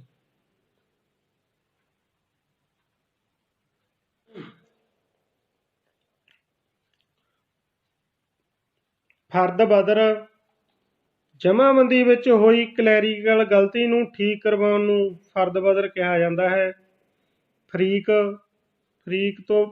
ਦਾ ਮਤਲਬ ਹੈ ਧਿਰ। ਫਰੀਕ ਅੱਬਲ ਦਾ ਮਤਲਬ ਹੈ ਪਹਿਲੀ ਧਿਰ। ਫਰੀਕ ਦੋਇਮ ਦਾ ਮਤਲਬ ਹੈਗਾ ਦੂਜੀ ਧਿਰ। ਤੁਸੀਂ ਕੋਈ ਜਿਹੜੀਆਂ ਲਿਖਤਾਂ ਨੇ ਪੁਰਾਣੀਆਂ ਆਪਾਂ ਕਚਹਿਰੀ 'ਚੋਂ ਹੋਈਆਂ ਦੇਖਿਓ, ਕੋਈ ਪੁਰਾਣੀ ਰਜਿਸਟਰੀ ਜਾਂ ਇਕਰਾਰਨਾਮਾ, ਕੋਈ ਵੀ ਬੈਨਾਮਾ ਕੱਢ ਕੇ ਪੁਰਾਣਾ, ਉਹਦੇ ਵਿੱਚ ਇਹ ਸ਼ਬਦਾਵਲੀ ਵਰਤੀ ਹੋਊਗੀ। ਹੁਣ ਤਾਂ ਫਿਰ ਵੀ ਥੋੜ੍ਹਾ ਜਿਹਾ ਫਰਕ ਪੈ ਗਿਆ, ਸ਼ਬਦ ਘੱਟ ਵਰਤਣ ਲੱਗ ਗਏ, ਪਰ ਜੇ ਪੁਰਾਣੀ ਕੋਈ ਲਿਖਤ ਪੜ੍ਹਨੀ ਪੈ ਜੀ ਉਹਦੇ ਵਿੱਚ ਇਹ ਸਾਰੇ ਸ਼ਬਦ ਹੁੰਦੇ ਨੇ। ਫਰੀਕ ਅੱਬਲ, ਫਰੀਕ ਦੋਇਮ। ਬਨਾਮ ਕੇਸ ਜਿਸ ਦੇ ਵਿਰੁੱਧ ਹੋਵੇ, ਆਪਾਂ ਕਹਿੰਦੇ ਇੰਗਲਿਸ਼ 'ਚ ਕਹਿੰਦੇ ਵਰਸਜ ਫਲਾਣਾ, ਵਰਸਜ ਫਲਾਣਾ। ਜਿਵੇਂ ਮੈਚ ਨਹੀਂ ਹੁੰਦਾ ਇੰਡੀਆ ਵਰਸਜ ਪਾਕਿਸਤਾਨ, ਵੀ ਉਹਦੇ ਵਿਰੁੱਧ। ਕੇਸ ਜਿਸ ਦੇ ਵਿਰੁੱਧ ਹੋਵੇ ਉਸ ਦਾ ਨਾਮ ਬਨਾਮ ਤੋਂ ਬਾਅਦ ਲਿਖਿਆ ਜਾਂਦਾ ਹੈ। ਬਾਬਤ ਦਾ ਮਤਲਬ ਹੈ ਬਾਰੇ। ਕਹਿੰਦੇ ਉਸ ਦੇ ਬਾਬਤ ਲਿਖਿਆ ਹੁੰਦਾ ਸ਼ਬਦ ਅਤੇ ਬਾਰੇ ਹੁੰਦਾ। ਬਾਗਜ਼ਾਰ ਦਾ ਮਤਲਬ ਭਾਰ ਮੁਕਤ, ਕਲੀਅਰ ਕਰ ਦੇਣਾ। ਜਿਵੇਂ ਫੱਕ ਦੀ ਆਪਾਂ ਰਪਟ ਉਹ ਕਲੀਅਰ ਹੁੰਦੀ ਹੈ, ਇਸੇ ਤਰ੍ਹਾਂ ਬਾਗਜ਼ਾਰ ਵੀ ਕੋਈ ਸਟੇ ਸਟੂ ਦਾ ਨੋਟ ਹੁੰਦਾ ਜਾਂ ਕੋਈ ਹੋਰ, ਉਹਨੂੰ ਕਲੀਅਰ ਕਰ ਦੇਣਾ ਭਾਵ। ਬੰਜਰ ਜਦੀਦ ਜਿਹੜੀ ਜ਼ਮੀਨ ਖਾਲੀ ਪਈ ਹੋਵੇ। ਬੰਜਰ ਕਦੀਮ ਜਿਹੜੀ ਜ਼ਮੀਨ ਕਈ ਸਾਲਾਂ ਤੋਂ ਖਾਲੀ ਪਈ ਹੋਵੇ। ਬਦਸਤੂਰ ਦਾ ਮਤਲਬ ਹੈ ਲਗਾਤਾਰ ਉਵੇਂ ਹੀ ਪਹਿਲਾਂ ਦੀ ਤਰ੍ਹਾਂ। ਬਾਕੀ ਬਦਸਤੂਰ ਲਗਾਤਾਰ ਖੇਪਟਦਾਰਾਂ ਦੇ ਬਾਕੀ ਹਿੱਸਿਆਂ ਦਾ ਬਕਾਇਆ। ਜਿਵੇਂ ਇੱਕ ਖੇਪਟ ਦੇ ਵਿੱਚ 3 ਬੰਦੇ ਮਾਲਕ ਨੇ, ਇੱਕ ਦਾ ਹਿੱਸਾ ਹੋਇਆ 1/3। ਜੇ ਆਪਾਂ 3 ਦੇ ਨਾਂ ਨਹੀਂ ਲਿਖਣੇ, ਇੱਕ ਦਾ ਲਿਖਤਾ ਵੀ ਫਲਾਣਾ ਸਿੰਘ ਪੁੱਤਰ ਫਲਾਣਾ ਸਿੰਘ 1/3, ਬਾਕੀ ਬਦਸਤੂਰ 2/3 ਉੱਥੇ ਲਿਖਿਆ ਜਾਂਦਾ। ਇਹਦਾ ਮਤਲਬ ਆ ਬਾਕੀ ਬਦਸਤੂਰ। ਬਿਲਾ ਦਾ ਮਤਲਬ ਹੈ ਬਿਨਾਂ। ਬਾਇਆਂ ਤਾਂ ਦੇਖਦੇ ਨਾ ਉੱਥੇ ਜਮ੍ਹਾਂਬੰਦੀ ਦੇ ਖਾਨਾ ਕਾਸਤ 'ਚ ਲਿਖਿਆ ਇਹ ਸ਼ਬਦ ਬਹੁਤ ਫੇਮਸ ਅਤੇ ਵਰਤਿਆ ਹੁੰਦਾ। ਬਾਇਆਂ ਮੇਨ ਸ਼ਬਦ ਆ, ਇਹਨੂੰ ਧਿਆਨ ਨਾਲ ਸਮਝਣ ਦੀ ਕੋਸ਼ਿਸ਼ ਸਮਝੋ। ਵੇਚਣ ਵਾਲਾ ਭਾਵ ਖਾਨਾ ਕਾਸਤ ਵਿੱਚ ਜੋ ਹਿੱਸੇਦਾਰ ਜ਼ਮੀਨ ਵੇਚ ਰਿਹਾ ਹੋਵੇ ਉਸ ਦੇ ਨਾਮ ਤੋਂ ਬਾਅਦ ਬਾਇਆਂ ਲਿਖਿਆ ਜਾਂਦਾ ਹੈ। ਜਿਵੇਂ ਫਲਾਣਾ ਸਿੰਘ ਹਿੱਸੇਦਾਰ ਬਾਇਆਂ, ਫਲਾਣਾ ਸਿੰਘ ਪੁੱਤਰ ਫਲਾਣਾ ਸਿੰਘ ਮੁਸਤਰੀ ਖੁਦਕਾਸਤ ਮੁਸਤਰੀ। ਇਹਦਾ ਮਤਲਬ ਇਹ ਆ ਵੀ ਫਲਾਣੇ ਬੰਦੇ ਨੇ ਬਾਇਆਂ ਤੋਂ ਜਿਹੜਾ ਪਹਿਲਾ ਨਾਂ ਆ ਗਿਆ ਉਹਨੇ ਵੇਚੀ ਆ, ਬਾਇਆਂ ਤੋਂ ਬਾਅਦ ਜਿਹੜਾ ਆ ਗਿਆ ਉਹਨੇ ਖਰੀਦੀ ਆ। ਮੁਸਤਰੀ ਖੁਦਕਾਸਤ ਦਾ ਮਤਲਬ ਆ ਗਿਆ ਵੀ ਜਿਹੜਾ ਬੰਦਾ ਖਰੀਦਦਾਰ ਆ, ਮਾਲਕ ਬਣਿਆ, ਉਹੀ ਇਹਨੂੰ ਵਾਹ ਰਿਹਾ, ਹੁਣ ਉਹਦਾ ਹੀ ਕਬਜ਼ਾ। ਬਾਗੁਜ਼ਾਰ ਕਰਨਾ, ਇਹ ਦੁਬਾਰੇ ਆ ਗਿਆ ਸ਼ਬਦ, ਇਹਦਾ ਮਤਲਬ ਵੀ ਉਹੀ ਆ ਮੁਕਤ ਕਰਨਾ, ਕਲੀਅਰ ਕਰਨਾ। ਬਟਾਈ ਫਸਲ ਵਿੱਚੋਂ ਕਿਰਾਇਆ ਦੇਣਾ। ਬੈ ਜੋ ਜ਼ਮੀਨ ਖਰੀਦੀ ਜਾਂਦੀ ਹੈ ਉਸ ਨੂੰ ਬੈ ਲਈ ਜ਼ਮੀਨ ਕਿਹਾ ਜਾਂਦਾ ਹੈ। ਜਿਹੜੀ ਜ਼ਮੀਨ ਆਪਾਂ ਖਰੀਦਦੇ ਹਾਂ ਪੈਸੇ ਦੇ ਕੇ, ਉਹ ਉੱਥੇ ਉਹਨੂੰ ਬੈਨਾਮਾ ਹੁੰਦਾ। ਉਹ ਬੈ ਰਜਿਸਟਰੀ, ਜਿਵੇਂ ਕਹਦੇ ਆਪਾਂ ਬੈ ਦੀ ਰਜਿਸਟਰੀ ਆ। ਬੈਨਾਮਾ ਜ਼ਮੀਨ ਖਰੀਦ ਕੇ ਜੋ ਰਜਿਸਟਰੀ ਕਰਵਾਈ ਜਾਂਦੀ ਹੈ ਉਸ ਨੂੰ ਬੈਨਾਮਾ ਕਿਹਾ ਜਾਂਦਾ ਹੈ। ਬਾਹਮੀ ਸ਼ਰਤਾਂ ਆਪਸੀ ਜ਼ੁਬਾਨੀ ਸ਼ਰਤਾਂ ਜਿਹੜੀਆਂ ਕੋਈ ਆਪਾਂ ਜਵਾਨੀ ਤੌਰ 'ਤੇ ਸ਼ਰਤਾਂ ਰੱਖ ਲੈਂਦੇ ਹਾਂ, ਉੱਥੇ ਇਹ ਲਿਖਿਆ ਜਾਂਦਾ 12ਵੀਂ ਸ਼ਰਤਾਂ। ਬਿਆਨਾ, ਇਕਰਾਰਨਾਮਾ ਜ਼ਮੀਨ ਖਰੀਦਣ ਤੋਂ ਪਹਿਲਾਂ ਜੋ ਦੋ ਧਿਰਾਂ ਵਿੱਚ ਸ਼ਰਤਾਂ ਤਹਿਤ ਸੌਦਾ ਤੈਅ ਹੁੰਦਾ ਹੈ ਉਸ ਨੂੰ ਬਿਆਨਾ ਕਿਹਾ ਜਾਂਦਾ ਹੈ। ਆਪਾਂ ਜਦੋਂ ਕੋਈ ਪਲਾਟ ਜ਼ਮੀਨ ਖਰੀਦਦੇ ਹਾਂ, ਰਜਿਸਟਰੀ ਕਰਾਉਣ ਤੋਂ ਪਹਿਲਾਂ ਇੱਕ ਐਗਰੀਮੈਂਟ ਕਰਦੇ ਹਾਂ, ਉਹਨੂੰ ਬਿਆਨਾ ਕਿਹਾ ਜਾਂਦਾ। ਬਦਰ, ਬਦਰ ਦਾ ਮਤਲਬ ਗਲਤੀ। ਬਾਤਲ, ਬਾਤਲ ਦਾ ਮਤਲਬ ਰੱਦ ਕਰ ਦੇਣਾ। ਬੇਸੀ, ਬੇਸੀ ਦਾ ਮਤਲਬ ਹੈਗਾ ਵਾਧਾ। BDPO, ਬਲਾਕ ਵਿਕਾਸ ਅਤੇ ਪੰਚਾਇਤ ਅਫਸਰ ਨੂੰ BDPO ਵੀ ਕਿਹਾ ਜਾਂਦਾ ਹੈ। BDPO ਪੰਚਾਇਤ ਵਿਭਾਗ ਦਾ ਫਸਟ ਕਲਾਸ ਅਧਿਕਾਰੀ ਹੁੰਦਾ ਹੈ। ਪੰਚਾਇਤਾਂ ਦਾ ਇੱਕ ਤਰ੍ਹਾਂ ਦਾ ਮਾਲਕ ਹੁੰਦਾ ਹੈ। ਪਿੰਡ ਦੇ ਸਾਰੇ ਵਿਕਾਸ ਕੰਮਾਂ ਅਤੇ ਹਰ ਤਰ੍ਹਾਂ ਦੀਆਂ ਗਤੀਵਿਧੀਆਂ ਇਸ ਅਧਿਕਾਰੀ ਦੀ ਨਿਗਰਾਨੀ ਹੇਠ ਕੀਤੇ ਜਾਂਦੇ ਹਨ। ਜਿਹੜੀਆਂ ਪੰਚਾਇਤਾਂ ਨੇ ਪਿੰਡਾਂ ਦੀਆਂ, ਉਹਦੇ ਨਾਲ ਸੰਬੰਧ BDPO ਦਫ਼ਤਰ ਨਾਲ ਹੁੰਦਾ ਸਾਰਾ। ਜਿੰਨੇ ਵੀ ਪਿੰਡਾਂ ਦੇ ਵਿੱਚ ਡਿਵੈਲਪਮੈਂਟ ਦੇ ਕੰਮ ਹੋਣੇ ਨੇ ਉਹ BDPO ਦਫ਼ਤਰ ਦੇ ਅਧੀਨ ਆਉਂਦੇ ਨੇ। ਉਹਦਾ ਜਿਹੜਾ BDPO ਦਫ਼ਤਰ ਦਾ ਇੱਕ ਬਲਾਕ ਦਾ ਮੁਖੀ ਆ, ਬਲਾਕ ਪੱਧਰ 'ਤੇ, ਉਹ BDPO ਹੁੰਦਾ। ਬਾਕੀ ਦਾ ਅਮਲਾ ਉਹਦੇ ਅੰਡਰ ਕੰਮ ਕਰਦਾ। ਮਜਰੂਆ, ਮਜਰੂਆ ਦਾ ਮਤਲਬ ਹੈ ਵਾਹੀਯੋਗ ਜ਼ਮੀਨ ਜਿੱਥੇ ਖੇਤੀ ਹੁੰਦੀ ਹੈ। ਮਿਸਲ ਹਕੀਅਤ, ਮੁਰੱਬਾਬੰਦੀ ਤੋਂ ਬਾਅਦ ਸਭ ਤੋਂ ਪਹਿਲੀ ਜਮ੍ਹਾਂਬੰਦੀ ਨੂੰ ਮਿਸਲ ਹਕੀਅਤ ਕਿਹਾ ਜਾਂਦਾ ਹੈ। ਮਿਸਲ ਹਕੀਅਤ ਖਤੌਨੀ ਪੈਮਾਇਸ਼ ਦੇ ਆਧਾਰ 'ਤੇ ਬਣਾਈ ਜਾਂਦੀ ਹੈ। ਮਿਸਲ ਹਕੀਅਤ ਤੋਂ ਬਾਅਦ ਹੀ ਜਿਹੜਾ ਜਮ੍ਹਾਂਬੰਦੀ ਆ ਤਿਆਰ ਕੀਤੀ ਜਾਂਦੀ ਆ। ਸਭ ਤੋਂ ਪਹਿਲੀ ਜਿਹੜੀ ਮੁਰੱਬਾਬੰਦੀ ਤੋਂ ਬਣਦੀ ਆ ਉਹਨੂੰ ਮਿਸਲ ਹਕੀਅਤ ਕਹਿੰਦੇ ਨੇ। ਉਦੋਂ ਬਾਅਦ 5-5 ਸਾਲਾਂ ਬਾਅਦ ਜਮ੍ਹਾਂਬੰਦੀਆਂ ਨਵਾਂ 4 ਸਾਲਾਂ ਬਣਨਾ ਸ਼ੁਰੂ ਹੋ ਜਾਂਦਾ। ਮਖਸੂਸ ਖਸਰਾ ਨੰਬਰ, ਸਪੈਸ਼ਲ ਖਸਰਾ ਨੰਬਰ ਜਾਂ ਖਾਸ, ਮਖਸੂਸ ਕਹਿੰਦੇ ਖਾਸ ਨੂੰ। ਮਤਵੰਨਾ, ਗੋਦ ਲਿਆ ਹੋਇਆ। ਮਿਨ, ਖਸਰਾ ਨੰਬਰ ਦੇ ਕੁਝ ਹਿੱਸੇ ਨੂੰ ਮਿਨ ਕਿਹਾ ਜਾਂਦਾ ਹੈ। ਮਿਨ ਖਸਰਾ ਨੰਬਰ 'ਤੇ ਪਹਿਲਾਂ ਇਹ ਵੀਡੀਓ ਜਿਹੜੀ ਉਹ ਬਣੀ ਹੋਈ ਆ, ਉਹ ਵੀ ਤੁਸੀਂ ਦੇਖ ਸਕਦੇ ਹੋ। ਮਏ, ਮਏ ਦਾ ਮਤਲਬ ਸਮੇਤ, ਜਿਵੇਂ ਕਿ ਪਟਵਾਰੀ ਮਏ ਰਿਕਾਰਡ ਹਾਜ਼ਰ ਹੋਇਆ, ਭਾਵ ਰਿਕਾਰਡ ਸਮੇਤ ਹਾਜ਼ਰ ਹੋਇਆ। ਮਤਵਫੀ, ਮਰ ਚੁੱਕਾ ਵਿਅਕਤੀ। ਮੁਸਤਰੀ ਹੁਸ਼ਿਆਰਬਾਜ਼, ਮੁਸਤਰੀ ਹੁਸ਼ਿਆਰਬਾਜ਼ ਦਾ ਮਤਲਬ ਹੈ ਖਰੀਦਦਾਰ ਆ ਜਿਹੜਾ ਉਹ ਚੁਕੰਨਾ ਰਹੇ। ਇਹ ਤਹਿਸੀਲਾਂ 'ਚ ਆਮ ਲਿਖਿਆ ਹੁੰਦਾ, ਪਹਿਲਾਂ ਬਹੁਤ ਲਿਖਿਆ ਹੁੰਦਾ ਸੀ, ਹੁਣ ਘੱਟ ਆ। ਮੁਸਤਰੀ ਹੁਸ਼ਿਆਰਬਾਜ਼, ਇਹਦਾ ਮਤਲਬ ਇਹ ਆ ਵੀ ਜਿਹੜਾ ਬੰਦਾ ਜਗ੍ਹਾ ਆਪਦੀ ਖਰੀਦ ਰਿਹਾ ਉਹ ਹਰ ਤਰ੍ਹਾਂ ਦੀ ਤਸੱਲੀ ਕਰੇ। ਵੇਚਣ ਵਾਲਾ ਉਹਦੇ ਨਾਲ ਠੱਗੀ ਵੀ ਮਾਰ ਸਕਦਾ, ਭਾਵ ਖਰੀਦਣ ਵਾਲਾ ਚੁਕੰਨਾ ਰਹੇ। ਉਹਦਾ ਫਰਜ਼ ਬਣਦਾ ਸਾਰੇ ਡਾਕੂਮੈਂਟ, ਦਸਤਾਵੇਜ਼ ਚੈੱਕ ਕਰਨੇ ਵੀ ਇਹ ਜਿਹੜੇ ਮਾਲਕੀ ਆ ਸਹੀ ਆ, ਜਿਹੜੀ ਜਗ੍ਹਾ ਦਿਖਾ ਰਿਹਾ ਉਹ ਇਹੀ ਆ। ਇਹਦਾ ਮਤਲਬ ਇਹ ਆ ਮੁਸਤਰੀ ਹੁਸ਼ਿਆਰਬਾਜ਼ ਦਾ। ਮਰਹੂਮ, ਮਰਿਆ ਹੋਇਆ, ਸਵਰਗਵਾਸੀ, ਉਹਨੂੰ ਮਰਹੂਮ ਕਹਿੰਦੇ ਆ। ਮਸਤਰਕਾ, ਮਸਤਰਕਾ ਦਾ ਮਤਲਬ ਹੈ ਸਾਂਝਾ ਖਾਤਾ। ਮਸਤਰਕਾ ਖੇਵਟ, ਸਾਂਝੀ ਖੇਵਟ। ਮਕਬੂਜਾ ਮਾਲਕ, ਗੈਰ ਵਾਹੀਯੋਗ ਜ਼ਮੀਨ 'ਤੇ ਮਾਲਕ ਦਾ ਹੀ ਕਬਜ਼ਾ। ਜਿਵੇਂ ਆਪਾਂ ਮਾਲਕੀ ਖਾਨੇ 'ਚ ਮਾਲਕੀ ਲਿਖੀ ਹੁੰਦੀ ਆ, ਖਾਨਾ ਨੰਬਰ 4 'ਚ ਕਾਸ਼ਤਕਾਰ ਦੇ ਖਾਨੇ 'ਚ ਲਿਖਿਆ ਹੁੰਦਾ ਮਕਬੂਜਾ ਮਾਲਕ। ਉਹਦਾ ਮਾਲਕ ਇਹ ਮਤਲਬ, ਮਕਬੂਜਾ ਮਾਲਕ ਦਾ ਮਤਲਬ ਇਹ ਆ ਵੀ ਜਿਹੜੀ ਇਹ ਜਗ੍ਹਾ ਇਹ ਗੈਰ ਖੇਤੀਯੋਗ ਆ, ਮਤਲਬ ਗੈਰ ਵਾਹੀਯੋਗ ਆ, ਅਤੇ ਮਾਲਕ ਦਾ ਹੀ ਕਬਜ਼ਾ। ਮਜ਼ਕੂਰ, ਲਗਾਤਾਰ ਜਾਰੀ। ਮੁਸਤਰੀ, ਖਾਨਾ ਕਾਸ਼ਤ ਵਿੱਚ ਜ਼ਮੀਨ ਖਰੀਦ ਕੇ ਬਣੇ ਮਾਲਕ ਨੂੰ ਮੁਸਤਰੀ ਕਿਹਾ ਜਾਂਦਾ ਹੈ। ਜਿਵੇਂ ਕਿ ਖਾਨਾ ਕਾਸ਼ਤ ਵਿੱਚ ਮਾਲਕ ਦੇ ਨਾਮ ਨਾਲ ਮੁਸਤਰੀ, ਖੁਦਕਾਸ਼ਤ ਮੁਸਤਰੀ ਲਿਖਿਆ ਜਾਂਦਾ ਹੈ। ਇਹਦੇ ਬਾਰੇ ਮੈਂ ਪਹਿਲਾਂ ਵੀ ਤੁਹਾਨੂੰ ਦੱਸ ਚੁੱਕਿਆ ਪਿਛਲੇ ਸ਼ਬਦਾਂ 'ਚ। ਮੁਸਤਰੀ ਹੁੰਦਾ ਮਾਲਕ ਜਿਹੜਾ ਖਾਨਾ ਕਾਸ਼ਤ 'ਚ ਬਣਦਾ। ਮੁਸਤਰੀ ਦੇ ਨਾਲ ਜਿਹੜਾ ਖੁਦਕਾਸ਼ਤ ਮੁਸਤਰੀ ਹੁੰਦਾ, ਇਹਦਾ ਮਤਲਬ ਇਹ ਹੁੰਦਾ ਵੀ ਇਹ ਬੰਦੇ ਨੇ, ਮਾਲਕ ਨੇ ਜਗ੍ਹਾ ਖਰੀਦ ਲਈ, ਇਹੀ ਹੁਣ ਇਹਨੂੰ ਵਾਹ ਰਿਹਾ, ਇਸੇ ਦਾ ਕਬਜ਼ਾ। ਇਹ ਬਹੁਤ ਸਮਝਣ ਵਾਲੀ ਚੀਜ਼ ਆ। ਆਮ ਮਾਲਕੀ ਦੇ ਵਿੱਚੋਂ ਤਾਂ ਹਿੱਸਾ ਹਰੇਕ ਬੰਦਾ ਕੱਢ ਲੈਂਦਾ, ਸੌਖਾ ਕੱਢਣਾ। ਜਦੋਂ ਪੰਗਾ ਪੈਂਦਾ ਉਹ ਖਾਨਾ ਕਾਸ਼ਤ ਵਾਲੇ ਇੰਦਰਾਜ ਨੇ ਜਿਹੜੇ ਉਹ ਪਾਉਂਦੇ ਨੇ। ਸੋ ਇਸ ਲਈ ਮੈਂ ਤੁਹਾਨੂੰ ਬਹੁਤ ਅਲੱਗ ਇਹਦੀ ਵੀਡੀਓ ਵੀ ਬਣਾਈ ਹੈ, ਅਤੇ ਤਾਂ ਕਿ ਤੁਹਾਨੂੰ ਕਿਸੇ ਨੂੰ ਨਾ ਦਿਖਾਉਣਾ ਪਵੇ, ਕਿਸੇ ਦੇ ਮਗਰ ਮਗਰ ਨਾ ਫਿਰਨਾ ਪਵੇ, ਆਪ ਕੇ ਤੁਸੀਂ ਆਪਦੀ ਜ਼ਮੀਨ ਦਾ ਹਿਸਾਬ ਲਾ ਸਕੋ। ਮੁਜ਼ਾਹਰਾ ਜਿਹੜਾ ਵਿਅਕਤੀ ਕਿਸੇ ਦੇ ਰਾਹੀਂ ਖੇਤੀ ਕਰ ਰਿਹਾ ਹੋਵੇ। ਮਾਲਕਾਨਾ ਕਬਜ਼ਾ ਕਬਜ਼ੇ ਦੇ ਆਧਾਰ 'ਤੇ ਮਾਲਕ ਬਣਿਆ। ਜਿਵੇਂ ਕਈ ਬੰਦੇ ਮੁਰੱਬਾਬੰਦੀ ਤੋਂ ਪਹਿਲਾਂ ਦੀ ਕਾਬਜ਼ 'ਤੇ ਮਾਲਕ ਨਹੀਂ ਹੈਗੇ ਅਤੇ ਉਹਨਾਂ ਨੇ ਕੇਸ ਪਾ ਕੇ ਉਹ ਆਪਦੀਆਂ ਮਾਲਕੀ ਦੇ ਹੱਕ ਲੈ ਲਏ। ਜਿਵੇਂ ਗੈਰ ਮਰੂਸੀ ਕਈ ਗਿਰਦਾਵਰੀਆਂ ਉਹਨਾਂ ਦੇ ਨਾਮ ਹੋ ਜਾਂਦੇ ਨੇ, ਕਈ 50-50 ਸਾਲ ਕਬਜ਼ਾ ਰਹਿੰਦਾ ਉਹਨਾਂ ਦਾ।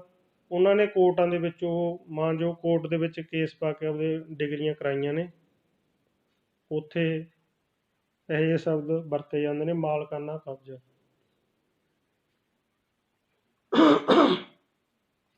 ਮੀਜ਼ਾਨ ਦਾ ਮਤਲਬ ਹੈ ਜੋੜ। ਖੇਪਟ ਦਾ ਜਿਹੜਾ ਐਂਡ ਵਾਲਾ ਉਹ ਹੁੰਦਾ ਜਿੱਥੇ ਜੋੜ ਉੱਥੇ ਲਿਖਿਆ ਹੁੰਦਾ ਮੀਜ਼ਾਨ, ਇਹਦਾ ਮਤਲਬ ਹੈ ਜੋੜ। ਮਸਰੂਫ ਦਾ ਮਤਲਬ ਰੁੱਝਿਆ ਹੋਇਆ। ਮਿਸਲ ਦਾ ਮਤਲਬ ਫਾਈਲ। ਮੌਜਾ ਦਾ ਮਤਲਬ ਆ ਜਗ੍ਹਾ।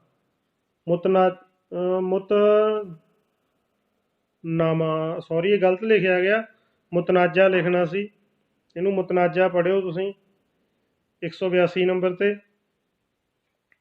ਇੰਤਕਾਲ ਦੀ ਮਾਲਕੀ ਸੰਬੰਧੀ ਝਗੜਾ ਹੋਣ ਕਰਕੇ ਅਪੀਲ ਵਿੱਚ ਗਏ ਇੰਤਕਾਲ ਨੂੰ ਮੁਤਨਾਜਾ ਕਹਿੰਦੇ ਹਨ। ਜਿਵੇਂ ਕੋਈ ਤਕਸੀਮ ਦਾ ਕੇਸ ਹੁੰਦਾ, ਉਹ ਮਨਜ਼ੂਰ ਕਰਦਿਆਂ ਤਹਿਸੀਲਦਾਰ ਕੋਲੇ ਹੁੰਦਾ।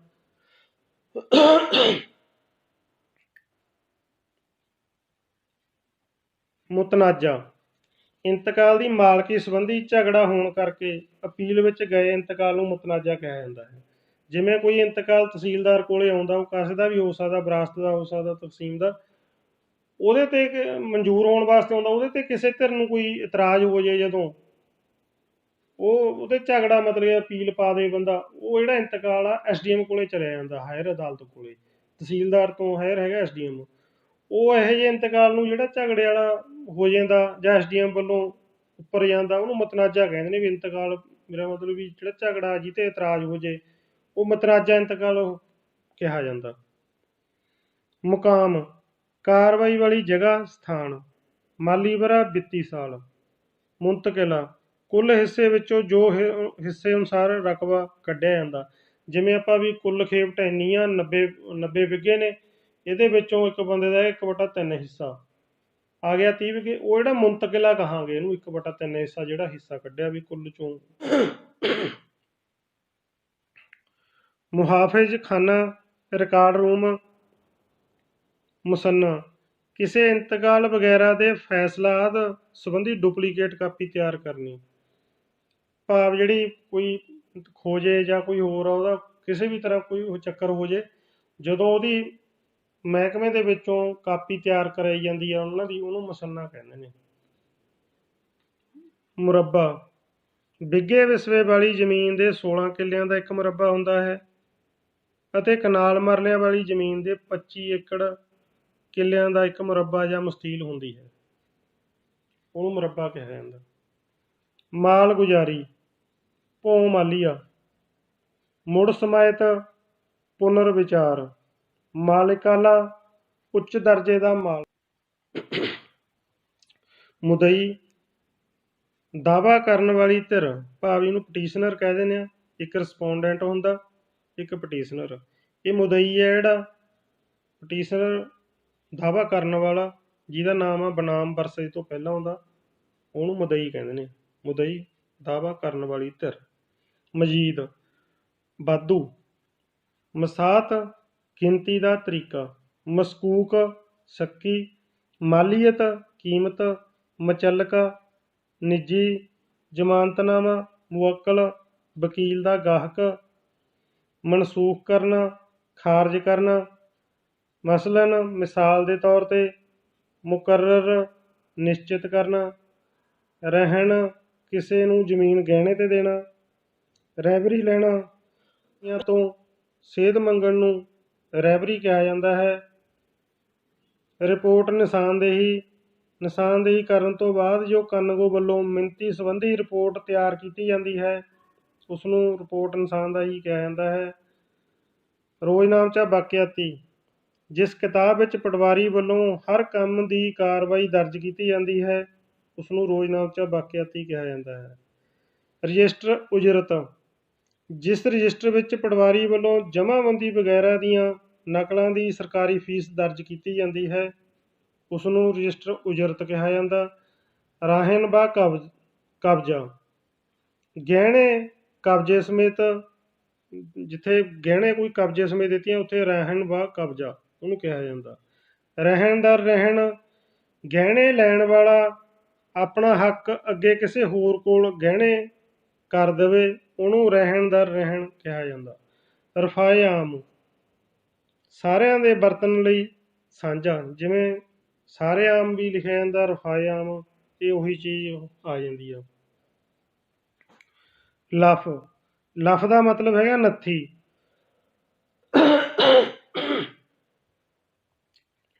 ਲਫ ਹੋ ਗਿਆ ਜੀ ਨੱਥੀ। ਬਾ ਦਾ ਮਤਲਬ ਹੈਗਾ ਅਤੇ, ਜਿੱਥੇ ਬਾ ਨਹੀਂ ਪਾਇਆ ਜਾਂਦਾ ਵੀ ਫਲਾਣਾ ਸਿੰਘ ਬਾ ਫਲਾਣਾ ਸਿੰਘ, ਇਹਦਾ ਮਤਲਬ ਅਤੇ ਆ। ਬਾਨੀਜ਼, ਬਾਨੀਜ਼ ਦਾ ਮਤਲਬ ਹੈ ਖਾਨਾ ਕਾਸਤ ਵਿੱਚ ਅੱਗੇ ਦੀ ਅੱਗੇ।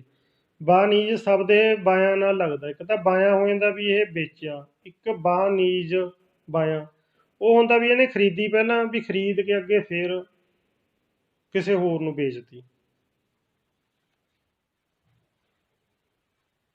ਬਾਨੀਜ਼ ਬਾਇਆਂ ਇਹ ਉਹੀ ਆ ਖਾਨਾ ਕਾਸਤ ਵਿੱਚ ਖਰੀਦੀ ਜ਼ਮੀਨ ਨੂੰ ਮਾਲਕ ਵੱਲੋਂ ਅੱਗੇ ਕਿਸੇ ਹੋਰ ਨੂੰ ਵੇਚਣਾ।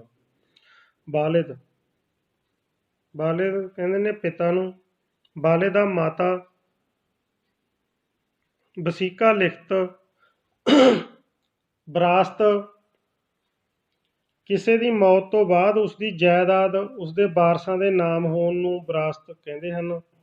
ਵਾਜਿਬ ਉਲ ਅਰਜ਼, ਮੁਰੱਬਾਬੰਦੀ ਸਮੇਂ ਇਸ ਦਸਤਾਵੇਜ਼ ਵਿੱਚ ਲਿਖਿਆ ਜਾਂਦਾ ਹੈ ਕਿ ਸ਼ਾਮਲਾ ਜਗ੍ਹਾ ਨੂੰ ਕਾਸ਼ਤਕਾਰ ਜਾਂ ਗੈਰ ਕਾਸ਼ਤਕਾਰ ਸਾਂਝੇ ਤੌਰ 'ਤੇ ਵਰਤ ਸਕਦੇ ਹਨ ਜਾਂ ਨਹੀਂ। ਵਧੀਕ ਡਿਪਟੀ ਕਮਿਸ਼ਨਰ ਵਿਕਾਸ, ADCD ਵੀ ਕਿਹਾ ਜਾਂਦਾ ਹੈ। ਇਹ ਅਧਿਕਾਰੀ ਇੱਕ ਜ਼ਿਲ੍ਹੇ ਵਿੱਚ ਪੈਂਦੀਆਂ ਗ੍ਰਾਮ ਪੰਚਾਇਤਾਂ ਦੇ ਹੋਣ ਵਾਲੇ ਵਿਕਾਸ ਕੰਮਾਂ ਨੂੰ ਚੈੱਕ ਕਰਦਾ ਹੈ। ADCD